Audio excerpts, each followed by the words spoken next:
ስለዚህ ነገር ራስ ከፍ ይላል በሚል ርዕስ እንማማራለን። የቅዱስ ዳዊት መዝሙር 109 ቁጥር 7 ላይ ያለ ኃይለ ቃል ነው። ራስ ሌሎችን ከራስ በታች ያሉትን ሕዋሳት ሁሉ የሚመራቸው የመጨረሻው የአካል ክፍል ነው። እግርን የሚመራው ራስ ነው። ሁሉን ነገር የሚመራው ራስ ነው። እግር ራስን አይመራም። ራስ ነው እግርን የሚመራው። ራስ የሚባለው የላይኛው ፀጉራችን ያለበት አይደለም። ከአንገታችን በላይ ያለው አካል ራስ ነው የሚባለው። ስለዚህ ዓይን ያይና እግር የሚረግጠውን ይነግረዋል። የሚያጠፋው አውሬ ከመጣ ደግሞ ድምፁን ሰምቶ ፈጥኖ እንዲሮጥ ያደርገዋል። ምላስ ደግሞ ወደ ውስጥ ገብቶ የሚጎዳውን ነገር ከመጠን በላይ የሞቀ ከሆነ ገብቶ ከውስጥ ያለውን ስስ አካል እንዳይጎዳው ምላስ ሙቀቱንም የሚያቃጥለውንም የሚተኩሰውንም የሚመረነውን ደግሞ ይመጥንለታል። የላይኛው የአእምሮ ክፍል እንዳይጎዳ ደግሞ ምላስ እንደዚሁ መጥኖ ይናገራል። እና ራስ የሁሉ ነገር መሰረት ነው። ሰው እጁን ተቆርጦ እግሩን ተቆርጦ ከወገቡ በታችም ቢሆን ተቆርጦ ይኖራል። ራሱን ተቆርጦ የኖረ ሰው ግን አይተናነቅ። ራሱን ከተቆረጠ ሰው መጨረሻ ላይ ሞተ ይባላል። ራስ ከተበላሸ ተበላሸ እና ራስ ከፍ ሲል በእግር ከፍታ የለም። ከፍታው የሚመጣው በራስ ነው። ሰው ከተኛበት መኝታው እንኳን ከፍ በል ሲባል ከፍ የሚለው ራሱ ነው። ራሱ ከፍ እያለ ነው እግሩን የሚስበው እና ልዕልና የሚመጣው በራስ ነው። እጅ ራስን ተከትሎ ይሄዳል፣ እግርም ራስን ተከትሎ ከፍ ይላል እና ስለዚህ ነገር የራስ ከፍታው ሌሎችን ሕዋሳት ለማስተዳደር ለመምራት ነው። ከፍተኛ የታችኞቹን ሁሉ የሚያስተዳድር የመሆኑ ምልክት ሰው ዓይኑን ታሞ ሳይተኛ ቢያድር የሚታመመው ራሱን ነው። ይሄ ጭንቅላት የምንለውን ይታመማል። እግሩን ቢታመም ራሱን ያመዋል። ሆዱን ቢያመው ራሱን ያመዋል። ለምን ሲባል የእነዚህን ሁሉ ሸክም የሚሸከምና የሚመራ ስለሆነ ማለት። ይሄ ልብ የሚባል አለው የሰው ልጅ። ልብ የሚባለው በማደሪያዋ ማዕረግ ተሰጥቷት ነው እንጂ እቺ ደም የምትቋጠረው ከረጢት አይደለችም። ልብ እንደ ሳይንሱ ልብ የምትባለው እሷ ናት። ደም የምትቋጠረው እቺ 4 ሰጭ ገንዳ ተቀባይ ያላት ግራ ቀኝ ያላት እሷ ልብ ተብላለች። ግን እሷ ልብ አይደለችም። ልብ የምትባለው ነፍስ ናት። ነገር ግን ነፍስ ለመኖር ደም ስለሚያስፈልጋት ደም ደግሞ የምትኖረው አሁን በተናገርናት ከረጢት ውስጥ ስለሆነ አዳሪ በማደሪያ ማደሪያ በአዳሪ ስለሚጠራ ስለዚህ በዚህ ምክንያት በውስጧ ባደረችው ነፍስ ከረጢቱ ልብ ተብላ ተጠርታለች። ስለዚህ የሰው ልቡ ነፍሱ ናት። የሚያስብ በነፍሱ ነው። ይህም በምን ይታወቃል? ሰው ከሞተ በኋላ ማሰብ አይችልም። ነፍሱ ስለምትለየው ነፍሱ ማሰቢያው እሷ ስለሆነ፣ ነፍስ ደግሞ ስራ የምትሰራበት ሐሳብ የምታወጣበት የምታወርድበት፣ አይምሮዋ ደግሞ ህሊና ይባላል። ወይም ሳይንሱ ማይንድ የሚለው ማለት ነው። በእናንተ ቋንቋ ማይንድ የሚባለው ህሊና የሚባለው እዚህ ውስጥ ያለው የነፍስ መሳሪያዋ ነው። ሐሳብ የሚወለደው ከነፍስ ነው። ነፍስ ደግሞ ያንን የምትሰራበት መሳሪያዋ ማይንድ የሚባለው ክፍል ነው። ስለዚህ ህሊናን መቆጣጠር የሚቻለው ነፍስን መቆጣጠር ሲቻል ነው። ነፍሱን የተቆጣጠረ ሰው ህሊናውን መቆጣጠር ይችላል። ህሊናውን የተቆጣጠረ ሰው ደግሞ አፉን መቆጣጠር ይችላል፣ እግሩን መቆጣጠር ይችላል፣ እጁን መቆጣጠር ይችላል። ካላሰበው አይውልም፣ ካላሰበው አያድርም፣ ያላሰበውን አይናገርም፣ ያላሰበውን አይበላም፣ ያላሰበውን አይጠጣም፣ ያላሰበውንም አይነሳም አይሰጥምም። ሁሉን ነገር አስቦ ያደርጋል። አስቦ ያገባል፣ አስቦ ይኖራል፣ አስቦ ይመንናል፣ አስቦ ይመራል። ሐሳብ ነው። ሁሉ ነገር ከሐሳብ ነው የሚጀምረው። ሐሳብ ደግሞ እንዲታሰብ ራስ መቀደስ አለበት። ራስ እንዲቀደስ ነፍስ መቀደስ ይገባታልና ራስ የሁሉ ነገር መሰረት ነው። ስለዚህ የሰው ልጅ ልብና ሕዋሳቱን መቆጣጠር የሚችለው አባቶቻችን ምን ይላሉ? የሰው ልጅ ልቡ በእናት አህያ ሲመስሉት፣ ሌሎቹን ሕዋሳት ደግሞ በግልገል አህያ ይመስሉታል። እናት አህያ ከመሃል ሜዳ ላይ ከታሰረች ግልገሉ አህያ የትኛውንም ያህል ቢሮጥ መልሶ ከእናቱ ስር ነው የሚገኘው። ነገር ግን እናቲቱ አህያ ከገደሉ ጫፍ ላይ ከታሰረች ግልገሉ በዚያው እጫወታለሁ ብሎ ገደል ይገባል። እንደዚህ ሁሉ ልብ ካልተቆጣጠሩት፣ ልብ በፍቅር ካልታሰረ ሕዋሳት በኃጢአት መውደቃቸው አይቀርም እና የሕይወት መውጫ ከእርሱ ነውና አጥብቀህ ከሁሉ በፊት ልብህን ጠብቅ የሚለው መጽሐፍ ለዚህ ከሁሉ ነገር በፊት ልብህን ጠብቅ። ወደ ልብህ የሚገቡትን ነገሮች ተቆጣጠር። ልብን የሚያረክሱ ነገሮች አሉ። አናቅጸ ሕይወቱ ለሰብ ተብለው የሚጠሩ የሰው የሕይወት ቀዳዳዎች ወይም የሕይወት በሮች የሚባሉ አሉ። ሰው ሕይወቱ፣ ሐሳቡ፣ አኗኗሩና የሚናገረውም ሆነ የሚሰራው ነገር የሚያስበው ነገር የሚወሰነው ወደ ልቡ በሚገቡ ነገሮች ነው። ወደ ልቡ የሚገቡ ነገሮች ደግሞ በሮች አሉ። እነዚያ በሮች ለመልካም ከተከፈቱ ሰውየው ሐሳቡም ስራውም መልካም ይሆናል። ለክፋት ከተከፈቱ ደግሞ እንደዚሁ። ስለዚህ የሰው የህይወቱ በሮች አይኑ፣ ጆሮው፣ አፍንጫው፣ አፉ፣ እጁ እነዚህ የህይወት በሮች ናቸው። በአይኑ የሚያየው ነገር የሰው ልጅ እኮ አሁን ከዚህ ካሜራ በብዙ ሺህ መጠን የሰው ልጅ አይምሮ አንድ ነገር የመቅረጽ አቅም አለ። በጣም በብዙ መጠን እጥፍ ማለት ነው። ለረጅም ዘመናት ይዞ የመቆየት አቅም አለ። ያንን ደግሞ ሰው ለረጅም ዘመን አንድ ነገር ከያዘ ያንን ምን ያደርገዋል? ትንታ የሚባል አለ። ያንን ወደ ነቃ ህልዮ አሳድጎ ያንን ወደ ቁርጥ ህልዮ ያሳድግና ደጋግሞ አስቦ ያንን ወስኖ ያንን ሰርቶ ስራውን እንደገና ደግሞ ደጋግሞ ያንን ለምዶ ያንን ጠባይ ያደርገዋል። ያን ጠባይ ያደረገውን ነገር ደግሞ ለመላቀቅ ይቸግረዋል። ስለዚህ ምን ማለት ነው? አንድን ነገር ጊዜ ወስዶ ትክ ብሎ ሲያዩት በህሊና ይቀረጻል። ያ የተቀረጸው ነገር ደግሞ እንድንሰራው ይገፋፋናል። ከገፋፋን በኋላ ደግሞ እንደጋግመዋለን። ከደገምነው ጠባያችን ይሆናል። የምንሰማው ነገር እንደዚህ ብሎ ስለዚህ ለማይረቡ ነገሮች አይንን፣ ጆሮን፣ እጅን፣ እግርን መስጠት አይገባም። እጅ፣ እግር፣ አይን፣ ጆሮ፣ አፍንጫ እነዚህ ልብን ለማርከስም ለመቀደስም ወሳኝ ሲሆኑ ልብ ደግሞ እነዚህ ለመቆጣጠር ደግሞ ምንድናቸው? አለቃቸው፣ አበጋዛቸው፣ ፊታውራሪያቸው ነው። እሱ ንጉሳቸው ነው። መጽሐፍ ሲናገር አሌ ለኪ ኦ ሀገር እንተ ንጉሥኪ ወሬዛ ይላል። አስተዳዳሪሽ፣ ገዥሽ፣ ንጉስሽ ወጣት የሆነ ሀገር ወዮልሽ ይላል መጽሐፍ። አስተዳዳሪሽ፣ ንጉስሽ ሕፃን የሆነሽ ሀገር ወዮልሽ ይላል። ለምን? የሚናገረውንም የሚሰራውንም አያውቅም። ወጣት ከሆነ የእሳት ባህሪው እየወጣ እየወረደበት የሚናገረውን ስለማያውቅ ሀገሪቱን ሊያጠፋት ይችላል ተብሎ ነው። ይሄ ሰም ነው። ወርቁ ግን ስለ ንጉስ ሊነገር የተፈለገ ኃይለ ቃል አይደለም። ንጉስ የተባለ ምንድነው? ልብ ነው። ንጉስሽ ለጋ የሆነ ሀገር ወዮልሽ ማለት ልብሽ ያልበሰለ ሰውነት ወዮልሽ ማለት። በኃጢአት ትጠፊያለሽ። ልቡ ያልበሰለ ሰው ሰውነቱን በሙሉ ይዟቸው ወደ ኃጢአት ይነጉዳልና ህሊናችንም ልብናችንም ለመቆጣጠር የምንሰማውንና የምናየውን ነገር መቆጣጠር አለብን። የረከሰ ነገር እያየን ከረከሰ ነገር መውጣት አንችልም። የረከሰ ነገር እየሰማን ከረከሰ ነገር መውጣት አንችልም። ስለዚህ የአይኖቻችን ለሰይጣን የተዘጋ ለእግዚአብሔር የተከፈተ የአይንና የጆሮ በር የኖረን እንደሆነ ያን ጊዜ ከክፉ ነገሮቻችን ፈጥነን ለመላቀቅ ይመቸናል። እንደ ንስር መብረር እንችላለን ማለት አቅም የሚገኘው በዚህ ነው። ስለዚህ ራስ ከፍ ሲል ሕዋሳት ከፍ ይላሉ ያለው ምንድነው? ሐሳቡ ከፍ ሲል አይምሮ ከፍ ሲል ምን ይሆናል? ስራውን ከፍ ይላል። እነዚህ እኮ አሁን ለምሳሌ የሌሎቹ ሀገራት እንደምታውቁት የአውሮፓ፣ የአሜሪካ፣ የሌሎቹም ሀገራት የሚባሉት የኛ ሀገር ሰው እንዳያድግ የሚያደርጉት ምንድነው? መጀመሪያ አይምሮአችን እንዳያስብ ማድረግ ነው። እስካሁን ከዚህ ካለው ወጣት አብዛኛው የሚያስበው እዚህ ለምሳሌ ጉባኤ ቢዘጋጅና ስቴዲየም ደግሞ አንድ ዘፋኝ ቢመጣ የት ነው የምትሄዱት? እዛ ነው የምትሄዱት። ለምንድነው ሲባል አይምሮአችን ቀላል እንዲሆንና መደሰት ብቻ የሚፈልግ እንዲሆን ሰርተውናል። ቀደው ሰፍተው ማለት በቀላሉ ደስታ ብቻ የምንፈልግ፣ ጭንቀት መስማት የማንፈልግ፣ አስጨናቂ ነገሮችን በመሸሽ ብቻ የምንኖር። እስኪ አንድ ጥያቄ ልንገራችሁ። አንድ ሰውዬ የባንክ ዕዳ አለበት። የባንክ ዕዳውን መክፈል ስላልቻለ መኖሪያ ቤትህን በቅርብ ቀን እንድታስረክብ የሚል ደብዳቤ ይደርሰዋል። ሲደርሰው ወደሆነ ቦታ ሄዶ ስለመጣ ዕዳው ይቀራል አይቀርም? አይቀርም። ይህንን ነገር እንደው ላለመስማት ሳምንት ሲገጠር ቤተሰብ ደርሼ ልምጣ ቢል ተመልሶ ሲመጣ የባንክ ዕዳ አለብህ የሚለው ደብዳቤ ይቆየዋል ቤቱ። በመሸሽ ስራን ሰርቶ በማሸነፍ ነው እንጂ ሐሳብን በመሸሽ። ስለዚህ ምንድን ነው ኃጢአተኛነታችን እንዲነገረን ስለማንፈልግ፣ ክፉነታችን እንዲነገረን ስለማንፈልግ አሁን መስታወቱ እርስ ላይ የበቆሎ ፍሬ አለ ካለ በቆሎውን ማንሳት ይሻላል፣ መስታወቱን መስበር ይሻላል። ይህ እኮ ልክ ያልሆነ ሐሳብ እኮ የሚባለው በእውነቱ እንደዚህ ነው። ድንቁርና በሰው ላይ ሲሰለጥን ምንድነው? ነውራችን ከማስተካከል ይልቅ ነውራችን የሚያሳዩንን ነገሮች ወይ እንሸሻቸዋለን ወይ እንሰብራቸዋለን። እነዚያ ነገሮች ማጥፋት ነው የምንፈልግ። በየትኛውም ቦታ ስትሄዱ በየትኛውም የሚለው ሊበቃኝ ይመስለኝ። ከዚህ በኋላ አልሄድ ነው የሚናገር ድሮ ይኸውላችሁ ቤተክርስቲያን ሲሰራ እንዲህ ይባላል። እየሰማችሁ ነው? ሰሪ፣ ደንጓሪ፣ አነዋሪ ይባላል። እስኪ ሰሪ በሉ፣ እሺ፣ ደንጓሪ በሉ፣ አነዋሪ።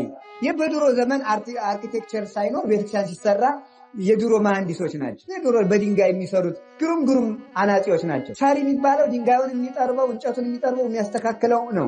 ደንጓሪ የሚባለው ደግሞ የትኛው ድንጋይ የት ቦታ መገጠም እንደሚገባው እያሰበ ነው። ይችኛይቱ ትንሽ ሰያፍ ድንጋይ ስለሆነ እዚያችኛው ቀዳዳ ላይ ብትሆን ይችላል የሚል ነው። አነዋሪ የሚባለው ደግሞ ስራዬ ተብሎ በግ እየታረደለት እየበላ ቤተክርስቲያኑ ሲሰራ ሬም እየቆረጠመ ይሁን ታዎቹ የሚሰሩትን ነገር እየዞረ የሚያነውር እዚህ ቦታ ላይ ጥሩ አልገጠማችሁ ይሄኛው ድንጋይ መውጣት አለበት የሚል ነው። እና የሚገርመው አንድ ቤተክርስቲያን ሲሰራ የደንጓሪውን ያህል አነዋሪ በደንብ ይፈልጋል። የት ሀገር ያለው አነዋሪ ነው ጥሩ አድርጎ የሚያነውር ተብሎ ማለት ያ ተከፍሎት መጥቶ ሲያነውር ሰንብቶ ቤተክርስቲያኑ አሰምሮ እንዲሰራ ያደርገዋል ማለት። አነዋሪ ማለት ነውራችን ነግሮ እንዲስተካከል የሚያደርግ ነው። አሁን ምንድነው ደካማ ሰው ትችትን መፍራት ነው የሚወደው። ትችት ይሸሻል፣ ትችትን ይፈራል። ስለዚህ እንዳንተች ብቻ እየፈራን አሁን እናንተም በአቅማችሁ ትችት አትወዱ፣ ነውራችሁ እንዲነገራችሁ አትፈልጉ። ቅዱስ ናችሁ እንድትባሉ የምትፈልጉ ቅዱስ ደግሞ አይደላችሁም። እንዴት ይደረግ? አሁን አንድ ሰው ምሳ አልበላም እና ምሳ ሳይበላ ምሳ በልተሃል። ይህ ሰውዬ አሁን በልቷል። አሁን ቀኑ ሙሉ ምሳ በልተሃል እያለ ስለነገር ነው የበላ መሆን ይችላል? አይችልም። መብላት ብቻ ነው ሰውየው ሊያርቀው የሚችለው። ስለዚህ ነውር ከነውር በመሸሻችን ለጊዜው እየሸነገል ነፍሳችንን ተመልከቱ። አንድ ቅዱስ ያየውን ራእይ ልንገራችሁ። ምን ይላል መሰላችሁ? አንድ ሰውዬ ዛፍ ላይ አለ። አንድ ሰውዬ ዛፍ ላይ ሆኖ ከዛፉ ላይ በጣም ማርማር የሚል የሚጣፍጥ የማር ጠብታ የሚመስል ጠብ ይላል። እየዘገየ ነው ጠብ የሚለው እና ያ ደግሞ ለምላሱ ደስ ያሰኘዋል። እና እሱ ያችን ጠብቆ አፉን ከፍቶ ጠብ ስትል መላስ ያችን ጠብ ስትል መላስ ኋላ የሚደንቀው ግን ከግራ በኩል መሳሪያ ይዞ ሊገለው የሚጠብቀው ሰውዬ እንዲህ አድርጎ ደግሮ የሚያየው ማለት። ከታች ደግሞ የተቆፈረ ጉድጓድና ዘንዶ አፉን ከፍቶ ደግሞ ይጠብቀዋል። የሚያስደንቀው ደግሞ ሁለት አይጦች ዛፉን በግራና በቀኝ እየከረከሩት ነው ሊቆርጡት። ሰውየው ግን ምን እያደረገ ነው? ያችን ጠብታ እየላሰ እታች ያለውን ነገር በሙሉ ረስቶታል። የሚወጣውን ዘንዶ፣ የሚተኮስበትን መሳሪያ፣ እንደገና ደግሞ ዛፉ እየተከረከረ ሊበጠስ ጥቂት እንደቀረ ሁሉ ረስቶታል። ይሄ መላውን ክርስቲያን መላውን የሰው ልጅ የሚወክል ነው። የማር ወለላ የሚባለው ለጊዜው የሚያታልለን ዘፈኑ፣ ጨዋታው፣ ድራማው፣ ፊልሙ እንደዚህ ያለው ነገር በሙሉ ለጊዜው ሰውነታችንን ሸንግለን አስደስተን ጊዜ የምንፈጅበት አይምሯችንን የምናደነዝዝበት ማለት እሱ ነው። በዚያ እየተሸነገል ያችን ጣዕም እያጣጣም በቃ እኔ እንዲህ አይነት ነገር አሁን ሀገር ልጠፋ ነው ምናምን ሊል ነው። እንደዚህ ያለ ችግር እየመጣ ነው፣ ጦርነት መጥቷል፣ እንደዚህ ያለ ነገር አትንገሩኝ፣ ተውኝ፣ ሰልችቶኛል ማለት ምን ይሻላል ታዲያ? ዘፈን ቀለል ያለ ነገር ንገሩኝ ይላል። እሺ ነገር ግን እየተደረገ ነው። ያ ግን የሚተኩስ ሰው እየጠበቀው ነው። ያ የሚተኩስ ሰው ማን ይባላል? ሞት ይባላል። ዘንዶ ደግሞ ማን ይባላል? ዲያብሎስ ይባላል። እንጨቱ የተባለ ደግሞ እድሜያችን ነው። በሁለት በኩል የሚቆርጡት አይጦች ደግሞ ማን ናቸው? ቀንና ሌሊት ይባላል።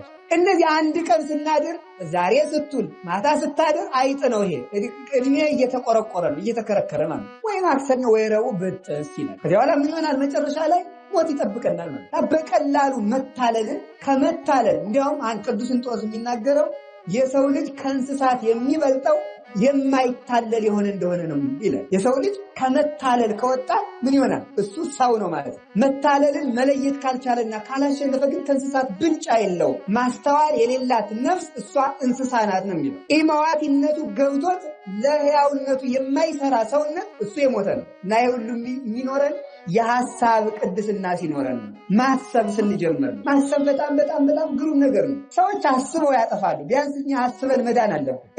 እንዴት በይውላችሁ እንዴት መቀደስ እንዳለብን፣ እንዴት መልካም ስራ መስራት እንዳለብን ማሰብ ባንችል እንኳን እንዴት ሮጠን ማምለጥ እንዳለብን ግን ማሰብ አለብን። አሁን የመዳን ነገር ነው። በዚህ ዘመን ማምለጥ ነው። ከዚህ ክፉ ዘመን ማምለጥ። ዘመኑን ያከፋ ነው እኛ ነን እንጂ ክርስቶስ የተወለደበት የተባረከ ዘመን። ስለዚህ ተመልከቱ። ጥንቸል ታውቃላችሁ አይደል?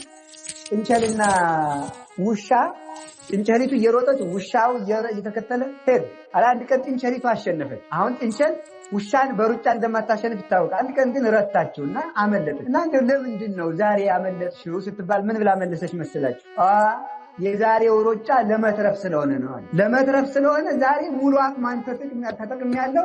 እንዲያውም በሳይንስም ይባላል አይደል? ሰው ሲፈራ የሚመነጭ ኤንዛይም አለ። ልዩ ኤንዛይም ነው። ያ ሲመነጭ ሰው በጤናነቱ ቀን ያልዘለለውን በፍርሃቱ ቀን ይዘለዋል። ገደሉ ትልቁን ገደል ማለት በፍርሃቱ ምክንያት ማለት። ስለዚህ ዛሬ የዝሮጥኩት ለመትረፍ ነው። ስለዚህ ከኃጢአት ይሄንን የጻፉት ሊቅ ምንድን ነው የሚሉት? ከኃጢአት መውጣት ከፈለክ ለመትረፍ እያልክ ሩጥ። ከኃጢአት መላቀቅን እንደ መስፈርት ሳይሆን እንደ መሞት፣ ከአውሬ እንደ መሮጥ ቁጠረው፣ ከጅብ እንደ ማምለጥ ቁጠረው፣ ከዘንዶ እንደ ማምለጥ ቁጠረው።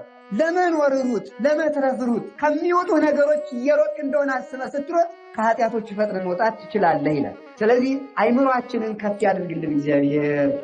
እንግዲህ ለሰሙ ነው፣ ግን ለወርቁ ራስ የተባለ ሌላ ነው። ወደ እሱ እንማማራለን ማለት ከላይ ሲጀምር እንዲህ ይላል። ይቤሎ እግዚእ ለእግዚእ የንበር በየማኔ እስካገቦሙ ለጸላእትከ ታይተመከ የደገሪከ መዝሙር 9 ቁጥር 1 ላይ እንዲህ ይላል። ጌታ ጌታዬን እንዲህ አለው፣ ጌታ ጌታዬን እንዲህ አለው፣ በቀኜ ተቀመጥ፣ ጠላቶችህን በእግርህ እስከማስገዛልህ ድረስ በቀኜ ተቀመጥ አለው። ጌታ ጌታዬን ጠላቶችህን ከእግርህ በታች እስከማስገዛልህ ድረስ በቀኜ ተቀመጥ አለው። በትረ ኃይል ይኬኑ ለከ እግዚአብሔር እምጽዮን፣ እግዚአብሔር ከጽዮን ምንድናል የኃይል ብትርን ይልክልሃል አለ ይላል ቅዱስ ዳዊት። ጌታ ጌታዬን ጠላቶችህን ከእግርህ በታች እስከማስገዛልህ ድረስ በቀኜ ተቀመጥ አለው። እግዚአብሔርም ከጽዮን የኃይል ብትርን ይልክልሃል። ወትኮንን በማእከለ ጸላእትከ፣ አንተ እንዲህ ሆነህ በጌታ ቀኝ ተቀምጠህ የኃይል በትር ከጽዮን ተልኮልህ በጠላቶች መካከል ትገዛለህ፣ ትፈርዳለህ። ወትኮንን ትገዛ ዘንድ ይላክልሃል። ምስሌከ ቀዳማዊ በዕለተ ኃይል፣ ቀዳማዊ በኃይል ቀን ካንተ ጋር ነበር። በብርሃኖሙ ለቅዱሳን፣ በቅዱሳን ብርሃን ወለድኩከ እምከርስ እምቅድመ ኮከበ ጽባህ፣ ከአጥቢያ ኮከብ አስቀድሞ እኔ ዛሬ ወለድኩህ። አንተ ካህኑ ለዓለም በከመ ሲመቱ ለመልከ ጼዴቅ፣ እንደ መልከ ጼዴቅ ክህነት አንተ ለዓለም የዘላለም አገልጋይ ነህ። መሐለ እግዚአብሔር ወኢይቤስህ፣ እግዚአብሔር በእውነት ማለ አይጸጸትም። እግዚአብሔር በየማንከ፣ እግዚአብሔርም በቀኝ ነው። ወይቀጠቅጦሙ ለነገሥት በዕለተ መዓቱ፣ እግዚአብሔር በፍርዱ በመዓቱ ቀን አሕዛብን እንዲህ አድርጎ ነገሥታትን ይቀጠቅጣቸዋል። ወይኮንኖሙ ለአሕዛብ ወያበዝሕ አብድንተ፣ አሕዛብንም ይፈርድባቸዋል፣ በድንንም ሬሳን አስከሬንንም ያበዛል። ወይሰብር አርስተ ብዙኃን በውስተ ምድር፣ የብዙዎችንም ራስ በምድር መካከል ይቀጠቅጣል። እሙይ ሰትዩ በውስተ ፍኖት፣ በመንገድም ከዚያ ፈሳሽ ውሃ ጠጡ። ወበእንተዝ ይትሊአል ርእስ፣ ስለዚህ ነገር ራስ ከፍ ይላል።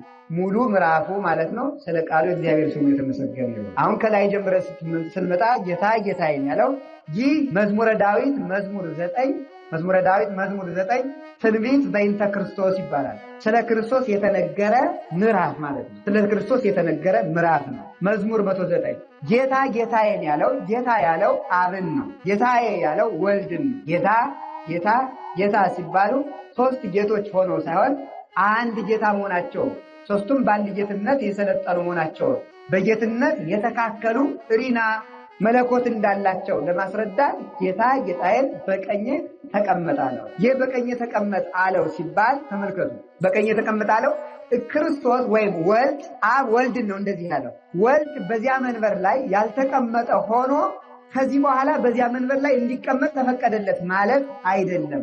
ንውሩን ንበር ይለዋል፣ ወይም የተቀመጠው ተቀመጠ ይባላል። ለምሳሌ ተመልከቱ። ለምሳሌ አነ እከውኖሙ አምላከ እሙንቱሂ ይከውኑኒ ሕዝበ ይላል። ለምሳሌ እኔ አምላክ እሆናቸዋለሁ እነሱም ሕዝብ ይሆኑኛል ይላል። እኔ አምላክ እሆናቸዋለሁ ሲል እግዚአብሔር ይላል ሊቁ ሲተረጉም። እኔ አምላክ እሆናቸዋለሁ ሲል እግዚአብሔር እንደዚያ ሲል እስከዚያ ድረስ አምላክ ሳይሆን ቀርቶ ከዚያ ቀን ጀምሮ አምላክ ሆነ ማለት አይደለም። ስለዚህ ምን ማለት ነው? ለነሱ ግን አምላክነቴ ይገለጥላቸዋል፣ ይረዳቸዋል፣ በአምላክነቴ ይመገባሉ። እነሱ ለጌትነቴ ሲያምኑ እኔም ጌትነቴ ለነሱ እንዲረዳቸው አደርጋለሁ ማለቱ ነው እንጂ እግዚአብሔር እኛ ካመንበት ቀን ጀምሮ አምላክ የሚሆን ሆኖ አይደለም። ወልድን አብ በቀኝ ተቀመጥ አለው ሲባል ያልተቀመጠው ሆኖ ይሄ ቃል ከተነገረበት ቀን ጀምሮ ወልድ በአብ ቀኝ የሚቀመጥ ሆኖ ሳይሆን፣ ስለዚህ እሱ ግን በዚያ መንበር ላይ የመፍረድ ስልጣን ያለው ጌታ መሆኑን ለመመልከት አብ ለልጁ የመሰከረው ምስክርነት ነው። አንድም ይላሉ በቀኝ ተቀመጥ ያለው አንድ ለትንሣኤ፣ አንድ ለተዋሂዶ፣ ሁለት ለትንሣኤ፣ ሶስት ለዕርገት የተነገረ ነው። ለተዋሂዶ ሲነገር እንግዲህ ልብ ብላችሁ ትሰሙ እንደሆነ አሁን ሰሞኑን የዕርገት ሰሞን ነው ያለነው። የዕርገት ሰሞን ነው ያለነው። ሁለት የጌታችን መድኃኒታችን ኢየሱስ ክርስቶስ ዕርገት የተፈጸመው ሁለት ጊዜ ነው። አንደኛው በእመቤታችን ማኅፀን ነው።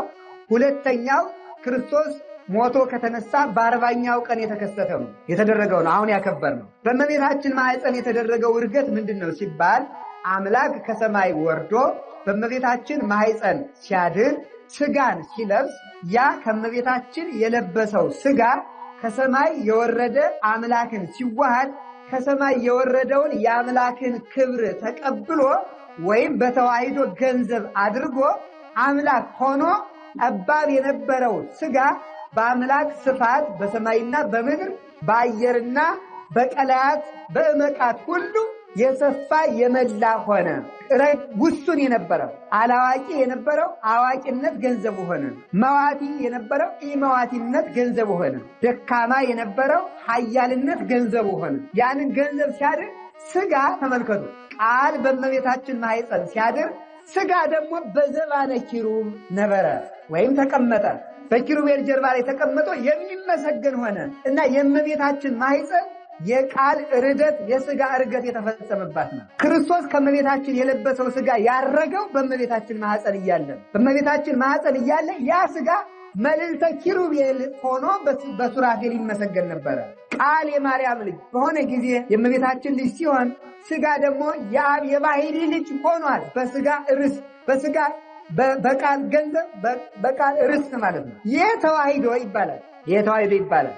የብረቱ ለሰዓቱ የሰዓቱ ለብረቱ እንደሚሆን ማለት የነፍስ ለስጋ የስጋ ለነፍስ እንደሚሆን ሁለት ሰው እንደማንለው አንድ ሰው ስጋ አለው ነፍስ አለው።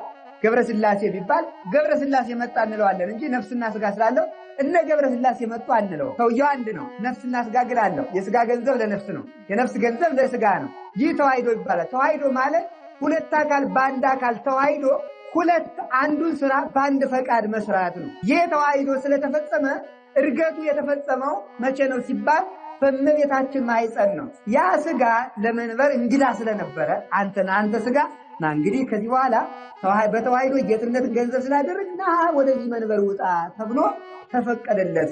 ስለዚህ የሰው ባህሪ እመቤታችን ሰዋስወ ወርቅ የምንላት ስለዚህ ምን ማለት ነው?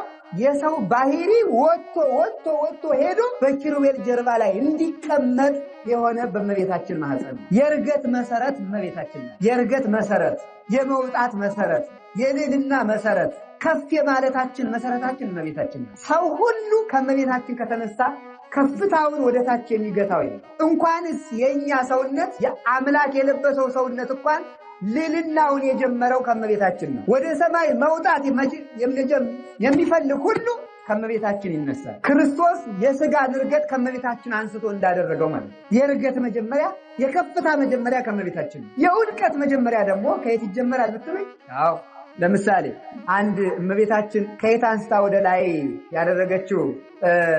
ያደረሰችውን አባ ጊዮርጊስን ሳስበው በጣም የሚደንቀኝ ትምህርት እምቢ ብሎት 7 ዓመት መከረውን ሲያይ ነበር። ከዚያም በላይ ደግሞ እሱም ቢያለው ፊደል ሀ ጭምር እምቢ ትለው ነበር። ያን ሁሉ ሲሰቃይ በገዳሙ ለቁም ነገር ትምህርት እምቢ ብሎኛል ብሎ ወደ አባቱ ሲሄድ አባቱ ደግሞ ደብድቦ ወደ ትምህርት ቤት ይሰደዋል። ገዳም ሲገባ ደግሞ አንተ ምንም የማትረባ ሰው ነህ፣ በቃ ለገዳሙ ፈጭታውን ተባለ።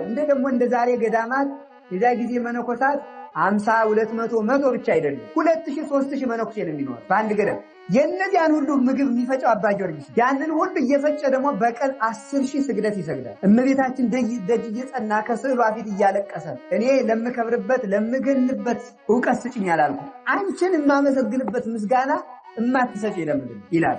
ይህንን ሲል አንድ ቀን ምን አደረገችው? የኪሩቤል የኡራኤልን ጽዋ ይዛ መጣ አጠጣችው። የመጀመሪያው የዕውቀት መጀመሪያው እሷ ስለሆነች የመጀመሪያ ድርሰቱን ዋህተ ብርሃን የብርሃን በር ለጊዜው ከድንቁርና ጨለማ ተመልከቱ። ለዚህ ነው ስናመሰግን ቅዱስ ባስልዮስ በደረሰው በሊጦ ምስጋናችን ዛውፃን ምጽልቅ ውስተ ብርሃን ምያይምሮ ውስተ አይምሮ ሙስና ውስተ ዘንጊማስል ለእግዚአብሔር እናመሰግን። ከጥፋት ወደ ሕይወት ከጨለማ ወደሚደነቅ ብርሃን ከድንቁርና ወደ ዕውቀት ያወጣል ማን? እግዚአብሔር። ስለዚህ ለጊዜው ወደ ዕውቀት ብርሃን የመጣውብሽ በር አንቺ ነሽ። ለፍጻሜው ደግሞ ብርሃን ክርስቶስ የወጣብሽ ስለሆነ አንቺ የሕይወት ብርሃን የብርሃን በር አለ ቅዱስ ያሬድ። ትምህርት እንዲውለት ኖረ 7 ዓመት ተሰቃየ፣ ተቸገረ። ከዚህ በኋላ በእመቤታችን ደጅ ሲጸናት ተመልሶ ወደ ሰማይ ነጥቃ ከሰማይ ከኪሩቤል ከሱራፌል ምስጋና ቀርቷል።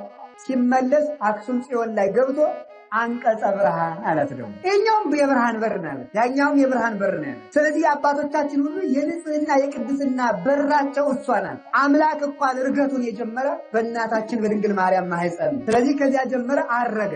ያ የኛ ስጋ አሁን ደስ ሊለን ይገባል። እግዚአብሔር አጋንንትን እንዴት እንደተበቀሉ ታውቃላችሁ? አጋንንትን የተበቀላቸው እኮ ሌላ መሳሪያ ቆርጦ የብረት በትር ቆርጦ አይደለም። ጋኔን ይንቀው የነበረውን ስጋ አጋንንትን እንዲረግጣቸው ነው ያደረገ። አጋንንት የተሳለቁበት፣ የሳቁበት፣ የናቁት አዳም እንግዲህ ምንም ተመልከቱ አይረባም ያሉት ተመልከቱ ማለት አላችሁ። እግዚአብሔር ከሁላችን ጋር ይሁን። ስለዚህ ምን አለ? በእንተ ጸላይ ወለ ገፋኢ ያለ ቅዱስ ዳዊት። ስለዚህ ነው ጸላይ ዲያብሎስን ገፋኢ አይሁዳዊን ደስ አይበለው ብለህ እሱም ተበቀለ፣ ሰው ሆነ፣ በሕፃናት አንደበት ምስጋናን አዘጋጀ። ሕፃናት አይምሮ በሆኑ በክርስቲያኖች ከሕፃናት አንደበት ምስጋናን አዘጋጀ ተብሎ መዝሙር 8 ላይ የተነገረው ኃይለ ቃል የሆሳዕና ብቻ የሚጠቀስ ወይም የዛ ጊዜ የዘመሩት ሕፃናት ጥቅስ አይደለም። ሕፃናት የተባሉ መላው ክርስቲያኖች ሕፃናት ነው የሚባሉት። ለምንድነው ሊቃውንት ሲተረጉሙ የሕፃን ህልውናው በእናቱና በአባቱ ላይ የተመሰረተ ነው። እናቱና አባቱ ናቸው። የእናቱ ጡት ነው ሕይወቱ የሕፃን ልጅ። የሕፃን ማሸነፊያው ለቅሶ ነው። ድል የሚነሳው በሕፃን በለቅሶ ነው፣ በጉልበት አይደለም። ስለዚህ ማለት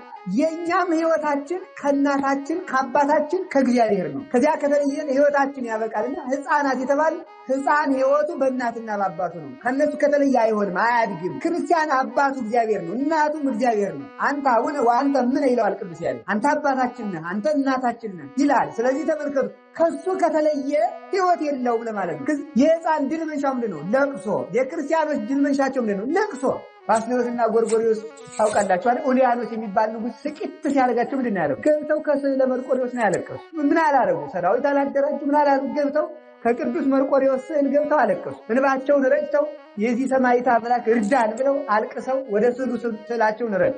ተመልሰው ጸሎታቸው ሊጸልዩ ሲገቡ የቅዱስ መርቆሬዎስ ስዕል ራሱ ይዞ ንጉሱን ያለምንም ሰራዊት ስዕሉ ገሎት ተመለሱ። ገሎት ሲመለሱ ተመልከቱ፣ ኦብስ የእግዚአብሔር ቀተል ሆኑ ለኡልያኖስ ነው። ኡልያኖስን ገደልከው እንዴ ብለው ሲጠይቁት ደነን ከጦሩ ስዕል ደም እየተንጠፈጠፈ ደነነ ስዕል ከመሆ ዘይብ አሁን ገድየዋለሁ ብሎ አንገቱን ነቅነቅ ስዕሉ ራሱ ማለት ብሎ መለስላቸው ይላል። እና እኛ ሕፃናት ነን። የምናሸንፈው በንባችን ነው። በፉከራ በድንፋታ አናሸንፍ። የምናሸንፈው በልቅሷችን ነው። የክርስቲያኖች እንባ ሰረገላን በሙሉ ያሰጥማል። እስራኤልን ከግብፅ አውጥቶ ፈርዖንን ያንኮታኮተው የአንዲት የተገፋች ሴት እንባ ነው። ይሃሎኑ በዚህ ሰማይ እግዚአብሔር አዶናይ፣ በዚህ ሰማይ እውነት ሁሉን የሚችል እግዚአብሔር የለም ብላ ከምታቦካው ጭቃ ላይ ምጥ ሲይዛት ኧረ ምጥ የመጣ ስትል ውለጅ ወሱ አብረሽ እርገጩ የሰው ደም እንደውም ጭቃውን ያጠነክረዋል ይሏት እንባዋን አልቅሳ ወደ ሰማይ ረጭታ በዚህ ሰማይ እውነት እግዚአብሔር የለም ማለት የእሷ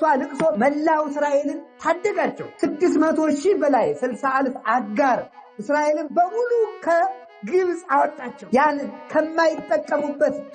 ከማይጠቀሙበትን ጡብ እየሰሩ ፒራሚድ እየሰሩ ሊቃውንት ሲተረጉሙት ምን ይላሉ? ግብፅ ማለት ጨለማ ነው። ጨለማ ማለት ኃጢአት ነው። ጡብ ማለት ተመልከቱ፣ የግብፅ ፒራሚዶች ማለት ምን ማለት ነው? ከግብፅ ፒራሚድ እስራኤል የሚያገኙት አንዲት የሳንቲም ድቃቄ የለም። ጉልበታቸው የሚደክመው ግን በዚያ ነው። ያ ማለት ምን ማለት ነው? አይምሯችንም ጉልበታችንም ያለቀበት የኃጢአት ግንብ ነው ይላሉ ሊቃውንት። የኃጢአት ግንብ ምንም የማናተርፍበት። ሰው ዘፍኖ ያተረፈውን አይተን አናውቅ። ሰው ሲጋራ ጢሶ ያተረፈው ምንድን ነው? ሰው ሰክሮ ያተረፈው ምንድን ነው? ምንም አይደለም። የማያተርፉበትን ስርዓት መስራት የግብፅ ፒራሚድ ይባላል። ከዚያ ያወጣቸው እንባ አላችሁ የላችሁ?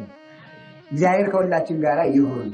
ስለዚህ የክርስቲያኖች እንባ መልስ አለ። ዝም ብላችሁ ፊታችሁን ወደ እግዚአብሔር አዙሩ። እግዚአብሔር የዘገየ ቢመስል እንኳን ሲመጣ ግን የሚቀድመው የለም። ስለዚህ እግዚአብሔር እንዲህ አድርጎ አባ ጊዮርጊስን ለሌሎችም ቅዱሳን የመለሰላቸው በእመቤታችን ምክንያት ነው እና እርገት የተጀመረ ከእመቤታችን ነው። አሁን ያ ስጋ አጋንንት ይንቁት የነበረ ስጋ ያንን ስጋ እንደገና መልሶ የአጋንንት መጥፊያ ያደረገው፣ የአጋንንት መጥፊያ መሞቻ መቀበሪያ ያደረገው። አሁን ያ ስጋ ይቀጠቅጣቸዋል። አሁን ያ ስጋ ሀዜ ኪሩቤልን ይዞ የሚወስናቸው አጋንንት ይመረምሩት ምን አባ ነው ጸበለስን እየበላህ እያሉ ራሳቸው አስፈልገው ተመልከቱ።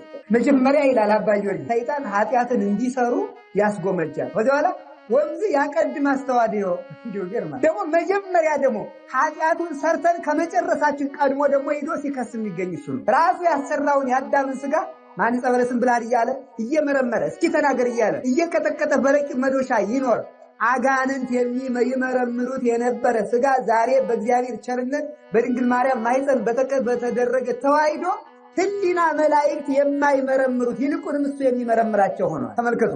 ሀበዘ ይበጽሖ ህሊና ሰብ ወይ ዘመላእክት አይምሮ ህሊና መላእክት ተመልከቱ፣ የማይመረምረው ህሊና ሰብ የማይደርስበት ሆኗል።